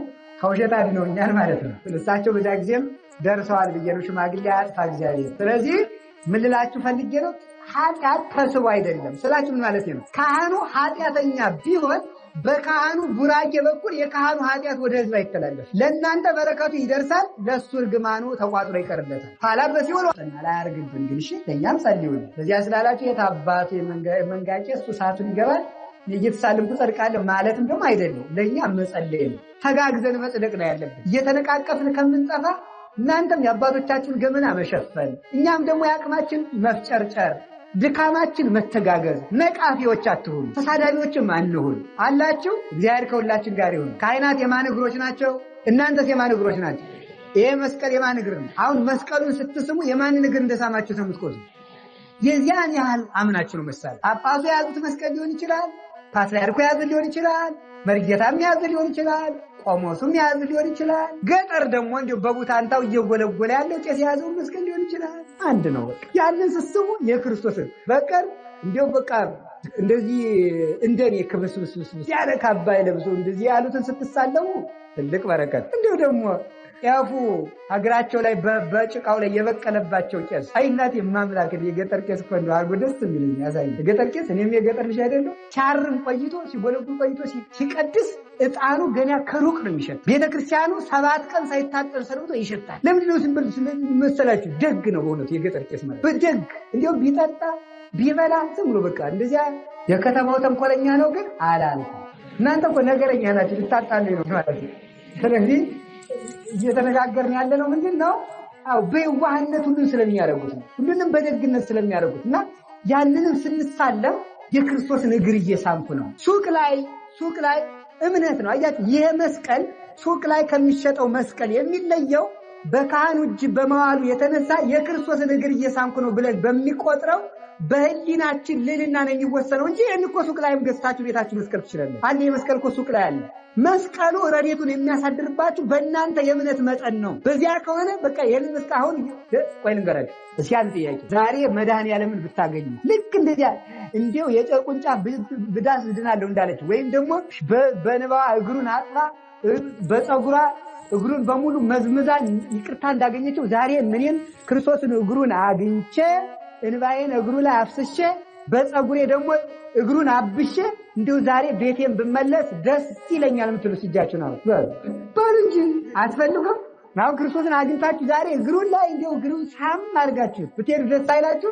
በቃ እንግዲህ የክርስቶስ እግር ይሄ ነው። የክርስቶስ እግር ይሄ ነው። ይሄንን ካሰባችሁ እምነት ማለት ይሄ ነው። አሁን ለወደፊቱ መስቀል ስትሳለሙ ካህናትን ስታገኙ እንደዚህ ቆጠሩ። እግዚአብሔርም እንደ እምነታችን ይሄንን በረከት ያድለን። በእግሮች ዓለም አሁን ልብ በሉ ለጊዜው ያነስን ይመስላል፣ የተሸነፍን ይመስላል። መጨረሻ ላይ ዓለም ድል የሚነሳው በክርስቶስ እግር። ዛሬ የሰይጣን እግር ሰፍቷል። በፖለቲካውም በዘርም በምንም እያለ እየተስፋፋ ነው። የሰይጣን እግር እርምጃው ሰፍቷል። ግዛቱ ተስፋፍቶለታል። የጋኔን ግን መጨረሻ ላይ የክርስቶስ እግሮች ያሸንፋሉ። እናንተ ግን የሰይጣን እግር አትሁኑ፣ የእግዚአብሔር እግር ሁኑ። የሰይጣን እግር አትሁኑ። ክርስቶስን ራስ አድርጉት። በክርስቶስ አስቡ፣ በክርስቶስ አስቡ። አንዳንዶቻችሁ በምን ነው የምታስቡ? በምን ነው የምታስቡ? የክርስቶስ እግር መሆን ማለት ክርስቶስን ራስ አድርጎ በክርስቶስ ማሰብ ነው። ማሰቢያን ክርስቶስ ማድረግ ነው። ክርስቶስን ማሰቢያ አድርጉ። እውነቴን ነው። አሁን በዚህ ዘመን አንድ ነገር ልናገር እፈልጋለሁ። እዚህ ውስጥ ሁሉም ሰው ስላለ በዚህ ዘመን አባት መሆን በራሱ ችግር፣ አባት ሆኖ መገኘት። ስለዚህ ማሰብ ያለብን ምንድነው? በክርስቶስ። አሁንም ደግሜ እላለሁ ማሰብ የምንችለው ነፃ የሚያወጣን በክርስቶስ ስናስብ ነው። በክርስቶስ ስናስብ ነው። በሉ ንገሩኝ እንጂ ጨምሩ። በማን ስናስብ? በክርስቶስ ስናስብ። ያ ማለት ምን ማለት ነው? ሕግን በፍትህ ማስከበር ይቻላል። ዘረኛ መሆን ግን አይቻልም። ዘረኛ ማለት ምን ማለት ነው? እኛ መኖር የምንችለው ሌላው እስከጠፋ ድረስ ነው ብሎ ማሰብ ማለት ይህ ዘረኝነት ይባላል ማለት። ይህ ከህሊናችን እስካልጠፋ ድረስ ክፉ ሰዎች እንዲስተካከሉ እግዚአብሔር ልብ ይስጣቸው። ካልተስተካከሉም ደግሞ በፍትህም ቢሆን ተሟግተን ሕግ መከበር አለበት ብሎ ማሰብና እነገሌ ካልጠፉ አገር ሰላም አትሆንም ብሎ ማሰብ ግን ልዩነት አለ። ይሄንን ከልባችን የክፉ ዘር መነቀል አለበት። የክፉ ሾህ መነቀል አለበት። ይሄንን ነቅረን ለሕግም ለፍትህም በዳኛ መሟገት ኃጢአት አይደለም። ተከራክሮ ሕግን ማስከበር ነውር የለውም። በውስጥ ግን ቂመኛ ተንኮለኛ መሆን እዚህ ሁሉ ነገር እነገሌ ቢነቀሉ ብሎ ማሰብ ግን ራስን ይነቅላል። መቼስ እውነትን ብናገር ይሻላል። ስለዚህ ሁላችንም እንደ ክርስቶስ እንድናሰብ አምላክ ቅዱሳን ይርዳን። እሺ እንውረድ። እንግዲህ መሀል ላይ ያሉትን ርዕሶች ስለሚረፍድብን ልዘላቸው ነው። በቃ ምስሌከ ቀዳማዊ ልዘለው ነው። በጣም ወደ 7 ወደ 8 ትርጉም ስላለው በቃ ዘልዬ የታችሁ ይቻለው ወርድና በ20 ደቂቃ ውስጥ ወይም በ15 ደቂቃ ትምህርቴን ጨርሼ ትሄዳላችሁ። ወደ ታችኛው ስንወርድ ታች ብዬ እንውረድና እንግዲህ ክርስቶስ እንዲህ ብሎ ሰው ሆኗ ብያቸዋለሁ። እኛን እግር አድርጎናል። አሁን እንግዲህ ከዚህ በኋላ እናንተ የማን እግር ናችሁ? አቤት የክርስቶስ እግር ወደ ሌብነት ይሮጣል? ተናገሩ እንጂ። የክርስቶስ እግር ወደ ጭፈራ ቤት ይሮጣል? የክርስቶስ እግር ወደ ጫት ቤት ይሮጣል? የክርስቶስ እግር ወደ ስካር ቤት ይሮጣል? ደም ለማፍሰስ ይሮጣል? ለመቀማት ይሮጣል? እንግዲህ ወደዚህ ሁሉ ወደ ክፉ ነገር አከለክሙ መዋዕል ዘሐለፈ። ቀድሞ ትሮጡበት ወደ ነበረ ክፉ ነገር ሁሉ አትሮጡ። እንግዲህ እኔ ክርስቶስ እግር ነኝ። እንዴት የክርስቶስን እግር ይዤ ወደ ረከሰ ቦታ ወስጄ አቆመዋለሁ ብለን ማሰባለን። ራሳችሁን እንደከበረ ውድ ዕቃ ቁጠሩ፣ እንደ እግዚአብሔር አካል ቁጠሩ። ክርስቲያን ማለት የክርስቶስ አካል ማለት ነው። የክርስቶስ ሕዋስ ማለት የክርስቶስ አካል የክርስቶስ ሕዋስ መሆን ማለት ነው። ያንን አካል የክርስቶስን አካል ወስዳችሁ የኃጢአት መሳሪያ ታደርጉት ነው። እጆቻችን የክርስቶስ እጆች ናቸው። አይኖቻችን የክርስቶስ አይኖች ናቸው። አካላችን የክርስቶስ አካል ነው። ለዚህ አካል ደም ተከፍሎበታል። ማንም የራሱ አይደለም። በደም የተገዛ አካል ይዘን ነው ወስደን የኃጢአት መሳሪያ የምናደርገው ማለት ነው። ይሄንን ማሰብ ነው የክርስቶስ እግር ማለት። ክርስቶስ ለሰላም የተመላለሱ እግሮች ነው ያለው። እኛም ለሰላም የሚመላለሱ እግሮች ሊኖሩን ይገባል። የክርስቶስ እግር በጽድቅ ተከሰው በዳኛ ፊት የቆሙ እግሮች ነው ያሉት። በኃጢአት የሚከሰሱ እግሮች የሉትም። ያም በኃጢአት ተከሰን የምንቆም መሆን የለብንም። ከተከሰስ መከሰሻችን መልካምነት ይሁን። መልካምነት ያስከስሰን፣ ክርስቲያንነት ያስከስሰን፣ ደግነት ያስከስሰን። ያስከስሰን ይችላል። ያ ደግሞ ወጽድቅኒ ታግዘክሙ። ሰው ኃጢአት ሳያስከስሰው ጽድቅ ካስከሰሰው ጽድቅ ደግሞ ነፃ ታወጣዋለች። ወጽድቅኒ ታግዘክሙ፣ እውነት ነፃ ታወጣችኋለች። ስለዚህ እውነት ነፃ ታወጣችኋለች። ይበሉ እውነት በሉ። እሺ እውነት ነፃ ያወጣናል። እውነተኛ መሆን ይገባል። እግሮቻችን ቤተክርስቲያን ውስጥ መዋል አለባቸው፣ መገኘት አለባቸው። አሳር ወቅጥቃጤ ውስጥ ተፍኖቶም በሊህ እገሪሆሙ ለከይወደም እግሮቻቸው ደም ለማፍሰስ ፈጣኖች ናቸው፣ መንገዳቸው ጎጻጉጽ ነው ያለ ሰንከልካላና የተንኮል የተደበቀ ምክር ዘያረስ ምክረ መካሪያን የመካሪዎችን ምክር ምን ይላል? አቤም ውእቱ ዘያረስ ምክረ መካሪያን ኤጲፋኒዎስ በቅዳሴ ሲናገር የመካሪዎችን ምክር የሚያስረሳ እግዚአብሔር ነው። ተባ ውእቱ ዘያደቅቅ መዝራዕተ ኃጥአን የኃጢአተኞችን ክንድ የሚሰባብር እሱ ኃያል ብርቱ ነው እግዚአብሔር። ዘመን ይገላበጥ ይሆናል፣ ጊዜ ይዘገይ ይሆናል እንጂ ማናችሁም ተደብቃችሁ ለሰው ተንኮል የመከራችሁት በስልጣንም ውስጥ ሁኑ በሀብትም ውስጥ ሁኑ ተደብቃችሁ ለሰው ጥፋት የመከራችሁት ነገር ነገ እናንተን አጥምዶ እንደሚጠላችሁ እናውቀዋል። ይህ ይታወቃል። በእንደዚህ ያለ በክፉ ሰዎች ክፉ ምክር ግን ለኃጢአተኞች መቅሰፍት ይሆንባቸዋል፣ ደጋጎች ደግሞ ሰማዕትነት ይቀበሉበታል። ስለዚህ ወገኖች ይሄ ዘመን ክፉ ሰዎች ተደብቀው ክፉ የሚመክሩበት ዘመን ሆኗል። በክፉ ምክራቸው ሰማዕትነት ወይ ተጠብቀን ከመልካም ዘመን የምንደርስበት እግዚአብሔር ጠብቆት ምክራቸው ተሽሮ ወይ ደግሞ ምን እናደርጋለን አላችሁ ወይ ደግሞ የምንሞትም ከሆነ ሰማዕትነት እንዲሆንልን ሞት ከንቱ ሞት እንዳይሆንብን ማለት ነው። ይሄ እንዳይሆን ልበ ወበልብ ይትናገሩ የልባቸውን በልብ አድርገው ሰላም ያወራሉ፣ ስለ ሰላም ይናገራሉ። ይሴረውን እግዚአብሔር ለከናፍረ ቡሂሉት እግዚአብሔር የሽንገላ አንደበቶችን ይነቅላቸዋል። ህምዛሩ የምርት አይተከናፍር ይሆኑ አይደል ያለ የእባብ መርዝ ከልቡናቸው የዲያብሎስ ተንኮል ይዘው ሰላምን ብቻ እየተናገሩ የሚያጠፉ ሰዎች እነዚህን ከንፈሮች እግዚአብሔር ይነቅላቸዋል። የሚቀረው ጊዜ ብቻ ነው። ለዚህ ሁሉ የሚያስፈልገን የእግዚአብሔር አካል መሆን ነው። በዚህ ጊዜ የተንኮለኛ ሰዎች አካል አትሁኑ፣ የክፉ መካሪዎች አካል አትሁኑ። የእግዚአብሔር አካል የሆነ ሰው በዚህ ዘመን ይሻገራል። የእግዚአብሔር አካል በሉ እንጂ ምን አላችሁ? የእግዚአብሔር አካል። የእግዚአብሔር አካል የሆነ ሰው ራሱም እንዲኖር ሕግን ፍትህን ተከትሎ ይሄዳል፣ ሌሎችም እንዲኖሩ ደግሞ ይፈቅዳል። የእግዚአብሔር የሆነ ሰው ማንኛውም ሰው በምድር ላይ እንዲኖር ይፈቅዳል። እግዚአብሔር በምድር ላይ ሰይጣን እንዲኖር አልፈቀደለትም? ንገሩኝ እንጂ። አዎ ሰይጣን እንዲኖር በተፈቀደለት ምድር ላይ ሌላ ሰው እንዳይኖር አንፈቅድም አንልም። ብንል እንኳን ሰይጣን እንሆናለን ማለት ነው። ስለዚህ ከእንዲህ ያለ ጥበብ ነፃ ያወጣል እግዚአብሔር። እኛ እግር አድርጎ እሱ ራስ ሆነ። ስለዚህ ምን አለ? ወበይንተዝ ምን አለ? ይትሊአል ራስ ስለዚህ ነገር ከፍ ይላል። ራስ ስለዚህ ነገር ከፍ ይላል የተባለ ማን ነው? ራስ ክርስቶስ ነው። እሙይዝ ሰቲው በውስተ ፍኖት በመንገድ ላይ ከፈሳሹ ጠጡ ማለት ክርስቶስ በመንገድ ላይ ካደረገው ጉዞ እሙይዝ እስራኤል የሆኑ እንደሆነ ከጽኑ አለት ከንሙፅ አለት ውሃ ፈልቆላቸው ጠጡ ማለት ነው። እኛ ደግሞ በማየገቦ ከጎኑ በፈሰሰ ደም ውሃ ተጠመቅ ከጎኑ የፈሰሰውን ደም ጠጥተን ረካን ማለት ነው። እሙይዝ ሰቲው እንደዚህ አድርገው ጠጡ።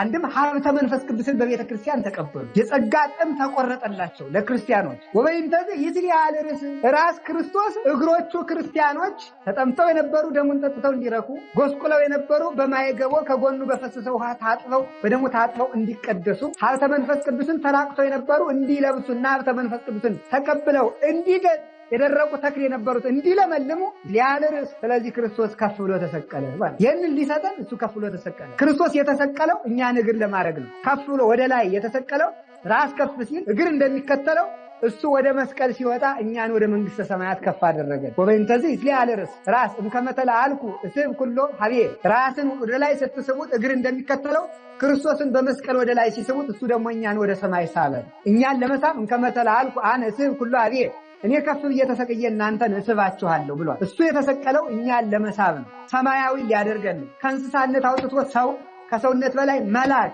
ከመልአክም በላይ ደግሞ እሱን እንድንመስል ሊያደርገን ክርስቶስ ከፍ ብሎ ተሰቀለ። ክርስቶስ ከፍ ብሎ ሲሰቀል ሰዎች ውርደታቸው ተወግዶለታል። ሰዎች እስከምን ድረስ ዝቅ ብሎ ነበረ? እስከ አሳነት ወርደው ነበር አለ ዮሐንስ አፈወርቅ። አሳ ባህር ላይ እየዋኘ ግን የፈለገ ቢዋኝ ድምፁ አይሰማም። ለምን? ማዕበሉ ይሸፍነዋልና። በክርስቶስ ከሚመጣ በነበረው ዘመን እኛ እንጸልይ ነበረ፣ እንሰግድ ነበረ፣ እንጾም ነበረ። እና አብርሃም እና ይስሐቅ እና ያዕቆብ ነቢያት ሁሉ ደማቸውን እስከ ማፍሰስ ደርሰው ጸልየዋል። ጸሎታቸው ግን አይሰማም። ባሕሩ ጋርዶት ማለት የኃጢአት ባሕር የመርገም ባሕር ጋርዶባቸው ነበር። አሁን ግን ክርስቶስ ከአሳ ይልቅ አይሻል የነበረን ሰው እስከ የት ድረስ ከፍ እንዳደረገው ተመልከት። አየራት አልበቁትም፣ ጠፈር አልበቃውም፣ ደመና አልበቃውም፣ ገነት አልበቃውም፣ እስከ ሰማየ ሰማያት ከፍ አደረገው እንጂ ይላል። ሰውን እስከዚህ ድረስ ከፍ ለማድረግ እሱ ከፍ ብሎ ተሰቀለ።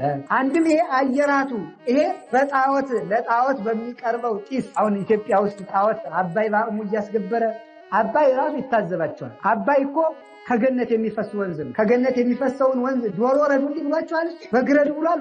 አባይ ኢትዮጵያ እኮ ልዩ ምድር የሚያሰኛት ከገነት የሚፈሰው ወንዝ አንዱ ፈለገ ግዮን እሱ ስለሚፈስባት አባይ ከገነት ወጥተው ከሚፈሱ 4 ወንዞች አንዱ ነው። የወንዝ ተመልከቱ ለደስታ የመጣ የገነትን ምስጢር ኢትዮጵያ የምትመገብበት ወንዝ ጣዖት እያረድ ዶሮ እያረድ ትናንትና ወደ ሸያሳዩን አባቶች እዚህ ወደ አቡነ ገብረ መንፈስ ቅዱስ መሻገሪያ አካባቢ እዚህ አርደው ሰዎች እያጥያጥያሱ ነበር። ለአባይ እያረዱ ነው። ይሄ ነውር ነው በእውነቱ ማለት ሰው እንዲሁ ሰው ግን ምን አይነት ሞኝ ጅል ነው ሰው።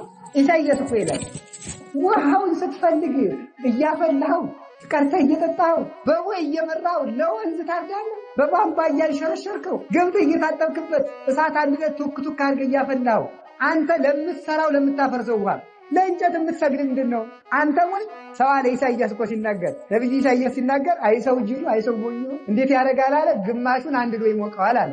ግማሹን ስጋ ጠብሶ ይበልበታል አለ። ግማሹን ቤት አድርጎ ይሰራዋል አለ። ግማሹን አልጋ አድርጎ ይተኛበታል። ግማሹን አምላክ አድርጎ ይሰግድለታል። አይሰው ጅልነት ማለት ነው። ለሰው እየሰገደ ማለት ነው። አርዶ ስጋውን በልቶ መረቁን ጠጥቶ የሚበላው ላም አቁሞ ምስሉ ሰርቶ ላም ጌታዬ የሰው ሞኝነት እስከዚህ ወርደን ነበር። ሲኦል ውስጥ በአጋንንት እግር ስር ነበር። አሁን አጋንንት በእግራችን ነው የተሰጠልልና ይሄ ነው። እስከዚህ ልልና ከፍ ያደርገን ዘንድ እና ለጣዖት በሚቀርበው ጢስ ለሚቀርበው መስዋዕት በዚያ ጢስ አየራቱ ተበክለው ነበረ። ሰማዩን ለመቀደስ ነው ክርስቶስ ከፍ ብሎ የተሰቀለ። ምድሩን ለመቀደስ ተመላልሶ በእግሩ አስተምሯል። ሰማዩን ለመቀደስ ደግሞ ከፍ ብሎ ተሰቅሏል። ከመላእክት ጋር አስታረቀን፣ ከፍ ብሎ ተሰቀለ። 4ቱን ማዕዘን ለመሰብሰብ እጆቹን ዘረጋ።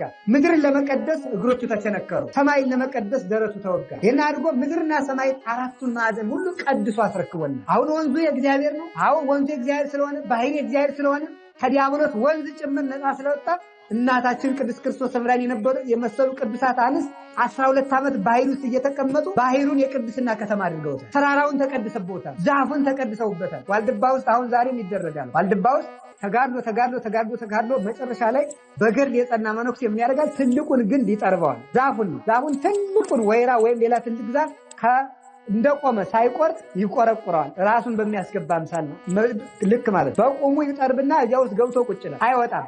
ከዚያ በኋላ ግንዱ ገጥሞ እዚያው ይሞታል። ማንም ፍለጋ ክርስቶስ ፍለጋ ኋላ እንጨቱ ገዳሙ ለአገልግሎት ሲፈልገው ሲቆረጥና ሲፈለጥ የሰው አጽም እዚያ ውስጥ ይገኛል። እንዲህ የሆኑ ክርስቶስን እየፈለጉ ዛፍ ይሰገድለት ነበር። አሁን ዛፍ የክርስቶስ ድልድይ ሆነ፣ መጽደቂያ ሆነ። ይሄው ጠርበን መስቀል አድርገን እየጸደቅንበት ቤተክርስቲያን ሰርተን እየሳም ነው። የክርስቶስ አካል ሆኖ እየተቀደሰበት ታቦት ሆኖ የክርስቶስ ደም እየተሰዋበት ነው። አሁን በምድር ላይ ያለው ሁሉ መጽደቂያ ሆኗል። ሁሉን መኮነኛ አድርጎ መቁጠር አይገባም። ስለእግዚአብሔር ይሄንን ለማድረግ ተሰቀለ። ምን ማለት ነው? እንድንጠጣ ተሰቀለ ማለት ስጋው ደግሞ እንድንቀበል ነው ክርስቶስ የተሰቀለ። የማይቆርብ ክርስቲያን የክርስቶስን መሰቀል የካደ ክርስቲያን ስጋው ደግሞ የማይቀበል ምክንያቱም ወበእንተዚህ ሲያልርስ እሙይሰት ይዋል እነሱ በመንገድ ከውሃው ጠጡ። ከውሃው እንዲጠጡ ተሰቀለ። የተሰቀለበት ዓላማ እናንተ እንድትጠጡ ነው፣ እንዲርባችሁ አይደለም። ስለዚህ ምን አለ? ስጋዬን ስትበሉ ደሜን ስትጠጡ መከራዬን ታስባላችኋል። የክርስቶስን መከራ ካሰባችሁ በሕማማት መጥቶ እዚህ ጥቂት ስግደት ሰግዶ መጥፋት አይደለም። የክርስቶስን መስቀል ማሰብ ማዝለት ለኔ ሲል የቆረሰውን ስጋ መብላት ነው። ለኔ ሲል ያፈሰሰውን ደሙን መቀበል ነው። ወበእንተዚህ ስለዚህ ራስ ከፍ ይላል ነው የትምህርት ሄደ። ስለዚህ ማለት ስለምን እንድንቆርብ ለቁርባን ተሰቀለ፣ ለጥምቀት ተሰቀለ፣ ለንስሐ ተሰቀለ፣ ለመቀደስ ተሰቀለ፣ ገነትን ለመክፈት ተሰቀለ፣ ሲኦልን ለመበርበር ተሰቀለ፣ ከባርነት ለማውጣት ተሰቀለ። መጨረሻ ላይ ደግሞ አረገ። በእርገቱ ደግሞ ምን ሰጠን? እርገትን። ተመልከቱ። በስቅለቱ መከራውን እንድንሳተፍ፣ በትንሣኤው ትንሣኤን ሰጠን፣ በእርገቱ እርገትን ሰጠን። አሁን እንግዲህ ተመልከቱ። ራስ አይደል አባሎንስ ይያሉ አባል ራስ ካለበት እግር ይኖራል። እስኪ በሉ ራስ ካለበት በሉ ማን ይኖራል? በሉ እንጂ ራስ ካለበት ምን ይኖራል? ሶስት ጊዜ በሉት። ራስ ካለበት ማን ይኖራል? ራሳችን ማን? ክርስቶስ በሉ። ራስ የተባለ ምንድነው? ከሱ በላይ ከራስ በላይ ቁመት አለ። እስኪ ወደዚህ ፈልጉ አለ። ከራስ በላይ ቁመት የለም። ከክርስቶስ በላይ ጌታ የለም። እሱ አምላክ ነው። የመጨረሻ የባህሪ አምላክ ነው። አላ ራስ ከሆነ ተመልከቱ። ራስ ከሆነ ራስ ካለበት ማን ይኖራል? ረስቸው እኮ ራስ ካለበት ማን ይኖራል? በሉ እንጂ እግር። በጣም ጥሩ እግር ጥሩ ነው። አሁን ክርስቶስ አርጓል። እሺ ክርስቶስ በጠፈር ላይ ነው ያለ አይደለም? በሉ በደመና ነው ያለ፣ በአየራት ነው ያለ እና በየረር ነው፣ በራማ ነው፣ በየወር ነው። በመጨረሻው በጽርሐ አርያም ነው ያለው። መጨረሻ ላይ ተመልከቱ። መጨረሻ ላይ ሰው የት ይኖራል ሲባል ክርስቶስ ካለበት ሲበሉ ክርስቶስ ካለበት ነው። አሁን እኮ አንድ ሰው የዓለም አቀፍ ዲፕሎማቶች አልጋ ከያዙበት ሆቴል እኮ አልጋ መያዝ ላይፈቀድለት ይችላል። በእውነቱ ማለት በልበልበል ወደዚህ አይደለም ተብሎ ይጠበቃል። እነሱ በሚያልፉበት መንገድ አሁን አዲስ አበባ ሲሄድ አያለው ብዙ ጊዜ ለጉባኤ ለትምህርት ሲሄድ የአፍሪካ መሪዎች ወይም ሌሎች ዓለም አቀፍ መሪዎች ሲመጡ መንገድ ይከለከላል፣ ይለወጣል። በዛ ይደረስ እነሱ ባለፉበት ማለፍ አይቻልም። እግዚአብሔር የተመሰገነው ክርስቶስ በሄደበት ግን መሄድ እንችላለን። ክርስቶስ ባለፈበት መሄድ እንችላለን። እነሱ ከሚገቡበት አዳራሽ ስላልተሾምን መግባት አንችልም። ሕግ ነው፣ ጥሩ ነው። ክርስቶስ ከገባበት ግን እንገባለን። እግዚአብሔር የተመሰገነ። ስለዚህ ተመልከቱ፣ እኔ ካለሁበት ተመልከቱ። እመጽ ዳግመ ወይነሳክሙ ከመ ተሐልው አንትሙኒ ሀበ ሀለኩ አነ መጥቼ አይዟችሁ መጥቼ እናንተም እኔ ካለሁበት እንድትኖሩ እወስዳችኋለሁ ብሎኝ። እንግዲህ እሱ ካለበት እንገባለን። በዚህ ዓለም ላይሳካላችሁ ቤትም ላይኖራችሁ ሰዎች መኖሪያ ሊያሳጣችሁ ይችላል። ደስ ይበላችሁ ግን ክርስቶስ ካለበት እንገባለን። ክርስቶስ ካለበት ሂደን ለመግባት ያልቃል። ወስብሐት ለእግዚአብሔር።